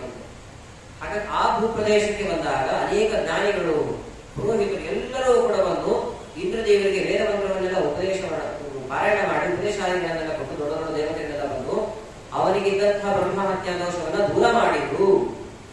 ಬ್ರಹ್ಮಹತ್ಯಾ ದೋಷ ಅಂದ್ರೆ ಮಲ ಅಂತರ್ಥ. ಮಲದ ಅಂತಂದ್ರೆ ಮಲವನ್ನ ದೂರ ಮಾಡಿದಂತಹ ಭೂಪ್ರದೇಶ ಇದು. ಇಂದ್ರದೇವರಿಗೆ ಬ್ರಹ್ಮಹತ್ಯಾ ದೋಷ ಬಂದಿತ್ತು, ಅದನ್ನು ದೂರ ಮಾಡಿದಂತಹ ಭೂಪ್ರದೇಶ ಅಂತ ಒಂದು ಅರ್ಥ ಮಲದ ಅನ್ನೋಕೆ. ಕರುಷ ಅಂತಂದ್ರೆ ಹಸಿವೆ ಅಂತ. ಹಸಿವೆ ಬಾಯಾರಿಕೆಗಳೆಲ್ಲ ಆದರೂ ಕೂಡ ಏನ್ ಆಹಾರ ಸೇವಿಸಿದ್ರು ಅದು ತೃಪ್ತಿ ಆಗ್ತಾ ಇರಲಿಲ್ಲ, ಅದನ್ನು ದೂರ ಮಾಡಿದಂತಹ ಭೂಪ್ರದೇಶ ಇದು. ಅಂದ್ರೆ ಬ್ರಹ್ಮಹತ್ಯಾ ದೋಷ ದೂರ ಆಗುವ ಮೂಲಕವಾಗಿ ಆದ್ರಿಂದಾಗಿ ಇದಕ್ಕೆ ಕರುಷ ಅಂತ ಹೆಸರು ಬಂತು. ಇಂದ್ರದೇವರು ದೋಷವನ್ನ ದೂರ ಮಾಡಿಕೊಂಡ ನಂತರದಲ್ಲಿ ಸ್ವರ್ಗಲೋಕಕ್ಕೆ ಹೊರಟು ಹೋದ್ರು. ಇದು ಒಳ್ಳೆ ಪ್ರದೇಶ ಅಂತ ಅಲ್ಲಿರ್ತಕ್ಕಂತಹ ಎಲ್ಲ ಋಷಿಗಳು ಜ್ಞಾನಿಗಳು ಅಲ್ಲೇ ವಾಸವನ್ನು ಮಾಡಲಿಕ್ಕೆ ಪ್ರಾರಂಭ ಮಾಡಿದ್ರಂತೆ. ಆ ವಾಸ ಮಾಡತಕ್ಕಂತಹ ಭೂಪ್ರದೇಶಕ್ಕೆ ನೇರವಾಗಿ ಆಕ್ರಮಣ ಮಾಡಿದ್ಯಾರು ಅಂತಂದ್ರೆ ತಾಟಕಿ, ಸುಬಾಹು, ಮಾರೀಚಾರು ಅಂತ ದೈತ್ಯರು. ಅಲ್ಲಿರುವಂತಹ ಎಲ್ಲರನ್ನ ಸಂಹಾರ ಮಾಡಿ ಆ ಜ್ಞಾನಿಗಳ ಶರೀರದಲ್ಲಿರುವಂತಹ ಮೂಳೆಗಳನ್ನ ರಾಶಿ ಮಾಡಿ ಹಾಕಿದ್ರಂತೆ. ನೋಡಿ ಅದು ಹೇಗೆ ಕಾಣ್ತಾ ಇತ್ತು ಅಂತಂದ್ರೆ ದೊಡ್ಡ ಪರ್ವತದ ಹಾಗೆ ಕಾಣ್ತಾ ಇತ್ತು. ಅವುಗಳನ್ನೆಲ್ಲ ತೋರಿಸಿ ಹೇಳ್ತಾರೆ ವಿಶ್ವಾಮಿತ್ರರು. ಈ ಕಾಣ್ತಾ ಇರುವಂತಹ ಮೂಳೆಗಳೆಲ್ಲ ಏನಿದೆ ಎಲ್ಲ ಸಜ್ಜನರದ್ದು, ಜ್ಞಾನಿಗಳದ್ದು, ಅವರೆಲ್ಲ ಮೂಳೆಗಳನ್ನ ಇಲ್ಲಿ ರಾಶಿಯಾಗಿ ಒಟ್ಟು ಮಾಡಿ ಹೋಗಿದ್ದಾರೆ. ಭಯ ಪಡಬೇಕು ಅಂದ್ರೆ ಎಡಬೇಕೋ ಬಿಸಾಕಬಹುದಿತ್ತು. ಒಟ್ಟು ಮಾಡಿ ಜನರಿಗೆ ಭಯಪಡಿಸುವ ಉದ್ದೇಶದಿಂದ ಇಂತಹ ಕೃತ್ಯವನ್ನು ಮಾಡಿದ್ದಾರೆ. ಯಾವ ತಾಟಕಿ ಸುಬಾಹು ಮಾರೀಚ ಅಂತ. ತಾಟಕಿ ಅಂದ್ರೆ ಯಾರು ಮತ್ತೆ ಪ್ರಶ್ನೆ ಕೇಳ್ತಾರೆ. ಈ ತಾಟಕಿ ಅಂದ್ರೆ ಯಾರು ಅಂತಂದ್ರೆ ಈ ಸುಕೇತು ಅಂತ ಒಬ್ಬ ಯಕ್ಷ ಇದ್ದ, ಆ ಯಕ್ಷನಿಗೆ ಮಗಳಾಗಿ ಹುಟ್ಟಿದ್ದು ಈ ತಾಟಕಿ. ಯಕ್ಷನಿಗೆ ಅಷ್ಟು ಸಾಮರ್ಥ್ಯ ಇರೋದಿಲ್ಲ, ಅಲ್ಪ ಬಲ ಇರುತ್ತೆ. ಈ ತಾಟಕಿ ಅಂತಂದ್ರೆ ಇಷ್ಟು ಸಾಮರ್ಥ್ಯ ಹೇಗ್ ಪಡ್ಕೊಂಡು ಇವಳು ಅಂತಂದಾಗ ಅವಳ ಕಥೆಯನ್ನು ವಿಸ್ತಾರವಾಗಿ ಹೇಳ್ತೇನೆ ಅಂತ ಮತ್ತೆ ವಿಶ್ವಾಮಿತ್ರ ಋಷಿಗಳು ಹೇಳ್ತಾ ಹೋಗ್ತಾರೆ. ಈ ಸುಕೇತು ಯಕ್ಷ ಏನಿದ್ದಾನೆ ಅವನಿಗೆ ಮಗಳಾಗಿ ತಾಟಕಿ ಹುಟ್ಟಿದ್ದು, ಯೋಗ್ಯನಾಗಿರ್ತಕ್ಕಂಥ ವರನನ್ನ ಹುಡುಕ್ತಾ ಇದ್ದಂತೆ ಸುಕೇತು. ಆಗ ಸುಂದ ಅನ್ನುವಂತಹ ಒಬ್ಬ ರಕ್ಕಸ ಸಿಗ್ತಾನೆ. ಸುಂದ ಅಂತ ಒಂದು ಹೆಸರು ನೋಡಿ ಎಷ್ಟು ವಿಚಿತ್ರವಾಗಿದೆ, ಸುಂದ ಅಂತ ಹೆಸರು. ಆ ಸುಂದರ ಜೊತೆಗೆ ವಿವಾಹವನ್ನು ಮಾಡ್ತಾರೆ ತಾಟಕಿಗೆ. ಈ ಸುಂದ ಏನ್ ಮಾಡ್ತಾ ಇದ್ದ ಅಂದ್ರೆ ಎಲ್ಲರಿಗೆ ಹೆದರಿಸೋದೇ ಅವರ ಸ್ವಭಾವ. ಇದ್ದಕ್ಕಿದ್ದಂತೆ ದೊಡ್ಡ ಪ್ರಾಣಿಗೆ ಶರೀರವನ್ನು ತೆಗೆದುಕೊಳ್ಳೋದು, ಎದುರುಗಡೆ ಬಂದ್ಬಿಡೋದು, ಭಯಪಡಿಸೋದು. ಉದಾಹರಣೆಗೆ ದೇವರ ಪೂಜೆಗೆ ಅಂತ ತುಳಸಿದಲಿಕ್ಕೆ ಅಂತ ಹೋಗಿದ್ರೆ ಎನ್ಕೊಳ್ಳಿ, ಇದ್ದಕ್ಕಿದ್ದಂತೆ ಯಾರು ಇಲ್ಲದಿದ್ದಂತಹ ಸಮಯದ ದೊಡ್ಡ ಆನೆನೋ ಅಥವಾ ದೊಡ್ಡ ಪ್ರಾಣಿ ಎದುರುಗಡೆ ಬಂದ್ಬಿಟ್ರೆ ಎಲೆ ಹೊಡೆದು ಹೋಗುತ್ತೆ. ಹಾಗೆ ಅನೇಕ ಜನ ಪ್ರಾಣ ಕಳ್ಕೊಳ್ಳೋದು, ಆ ಪ್ರಾಣ ಕಳ್ಕೊಳ್ಳೋದನ್ನ ನೋಡಿ ಸಂತೋಷ ಪಡ್ತಾ ಇದ್ದಂತೆ ಇವರು ಸುಂದ. ಒಮ್ಮೆ ಅಗಸ್ತ್ಯ ಋಷಿಗಳು ಸಂಚಾರ ಮಾಡ್ತಾ ಇರಬೇಕಾದ್ರೆ ಅಗಸ್ತ್ಯ ಋಷಿಗಳಿಗೂ ಹಿಂಗೆ ಹೆದರ್ಸ್ಲಿಕ್ಕೆ ನೋಡೋದಂತೆ. ಅಗಸ್ತ್ಯ ಋಷಿಗಳಿಗೆ ಹೆದರ್ಸ್ಲಿಕ್ಕೆ ಹೋದಾಗ ಅಲ್ಲಿ ಶಾಪವನ್ನ ಕೊಟ್ಟು ಅವನನ್ನು ಸಂಹಾರಣೆ ಮಾಡಿಬಿಟ್ಟಾರೆ. ಈ ಸುಂದ ತಾಟಕಿಯಲ್ಲಿ ಒಬ್ಬ ಮಗನನ್ನ ಪಡೆದಿರ್ತಕ್ಕಂಥವಳಾದ್ರು, ಅವನ ಹೆಸರೇನೆ ಮಾರೀಚ ಅಂತ. ಮಾರೀಚ. ತಾಟಕಿ ಹಾಗೂ ಮಾರೀಚರಿಗೆ ವಿಷಯ ತಿಳಿತು, ಅಗಸ್ತ್ಯ ಋಷಿಗಳು ಹಿಂಗೆ ತೊಂದರೆ ಕೊಟ್ಟಿದ್ದಾರೆ ಅಂತಂದು ಅಗಸ್ತ್ಯ ಋಷಿಗಳ ಮೇಲೆ ಆಕ್ರಮಣ ಮಾಡಲಿಕ್ಕೆ ಶುರು ಮಾಡಿದ್ರು. ವಸ್ತುತಃ ನೋಡಿ, ಯಕ್ಷರಾಗಿರ್ತಕ್ಕಂಥವ್ರು ಆಕ್ರಮಣ ಮಾಡಿದಾಗ ಅಗಸ್ತ್ಯ ಋಷಿಗಳು ಶಾಪ ಕೊಟ್ಟರು, ರಾಕ್ಷಸರಾಗ್ಬಿಡ್ರೆ ನೀವು ಅಂತ ಶಾಪ ಕೊಟ್ಟರು. ಆವತ್ತಿನಿಂದ ಅವರು ರಾಕ್ಷಸರಾದ್ರು. ರಾಕ್ಷಸರಾದ ಮೇಲೆ ಬ್ರಹ್ಮದೇವರನ್ನು ಉದ್ದೇಶಿಸಿ ತಪಸ್ಸನ್ನು ಮಾಡ್ತಾರೆ ತಾಟಕಿ. ಬ್ರಹ್ಮದೇವರು ಪ್ರತ್ಯಕ್ಷರಾದ ಇವರು ಏನ್ ಕೇಳಿದ್ದು ಅಂತಂದ್ರೆ, 100 ಆನೆಯ ಬಲ ನನಗೆ ಒಮ್ಮೆ ಬರಬೇಕು. ಒಂದು ಆನೆನೇ ಕಡಿಲಿಕ್ಕೆ ಆಗೋದಿಲ್ಲ ನಮಗೆ, 100 ಆನೆಯ ಬಲ ಅಂದ್ರೆ ಎಷ್ಟು ಅಧಿಕವಾಗಿರುವಂತ ಬಲ ನೋಡಿ, ಅಷ್ಟು ಬಲ ನನಗೆ ಬರಬೇಕು ಅಂತ ಕೇಳಿಕೊಂಡು ಬ್ರಹ್ಮದೇವರು ಹಾಗೆ ಆಗಲಿ ಅಂತ ವರವನ್ನು ಕೂಡ ಕೊಟ್ಟಿದ್ದಾರೆ. ಈ ಎಲ್ಲಾ ಕಾರಣದಿಂದಾಗಿ ತಾಟಕಿ ಹಾಗೂ ಮಾರೀಚರು ವಿಶೇಷವಾಗಿರ್ತಕ್ಕಂಥ ಸಾಮರ್ಥ್ಯವನ್ನು ಪಡ್ಕೊಂಡಿದ್ದಾರೆ. ಆ ಸಾಮರ್ಥ್ಯದ ಸ್ವಭಾವದಿಂದ ಎಲ್ಲರಿಗೂ ಕೂಡ ಹಿಂಸೆ ಕೊಡ್ತಕ್ಕಂಥದ್ದಾಗಿದ್ದಾರೆ. ಇದನ್ನು ಸಂರಕ್ಷಣೆ ಆಗಬೇಕು ಅಂದ್ರೆ ಇವರಿಂದಾಗಿ ಸಂರಕ್ಷಣೆಯಾಗಬೇಕು. ಹಾಗಾಗಿ ನೀನು ತಾಟಕಿಯನ್ನ, ಸುಬಾಹುವನ್ನ, ಮಾರೀಚರನ್ನು 3 ಜನರನ್ನು ಕೂಡ ಸಂಹಾರ ಮಾಡಬೇಕು. ತಾಟಕಿ ಹಿಂಗೆ ಸಂಹಾರ ಮಾಡಲಿ ಅಂತ ಪ್ರಶ್ನೆ ಕೇಳ್ತಾನೆ ರಾಮ. ಸ್ತ್ರೀ ಎಂಬವರು, ಸ್ತ್ರೀಯರ ವಧೆ ಎನ್ನುವಂಥದ್ದು ನಿಷಿದ್ಧ.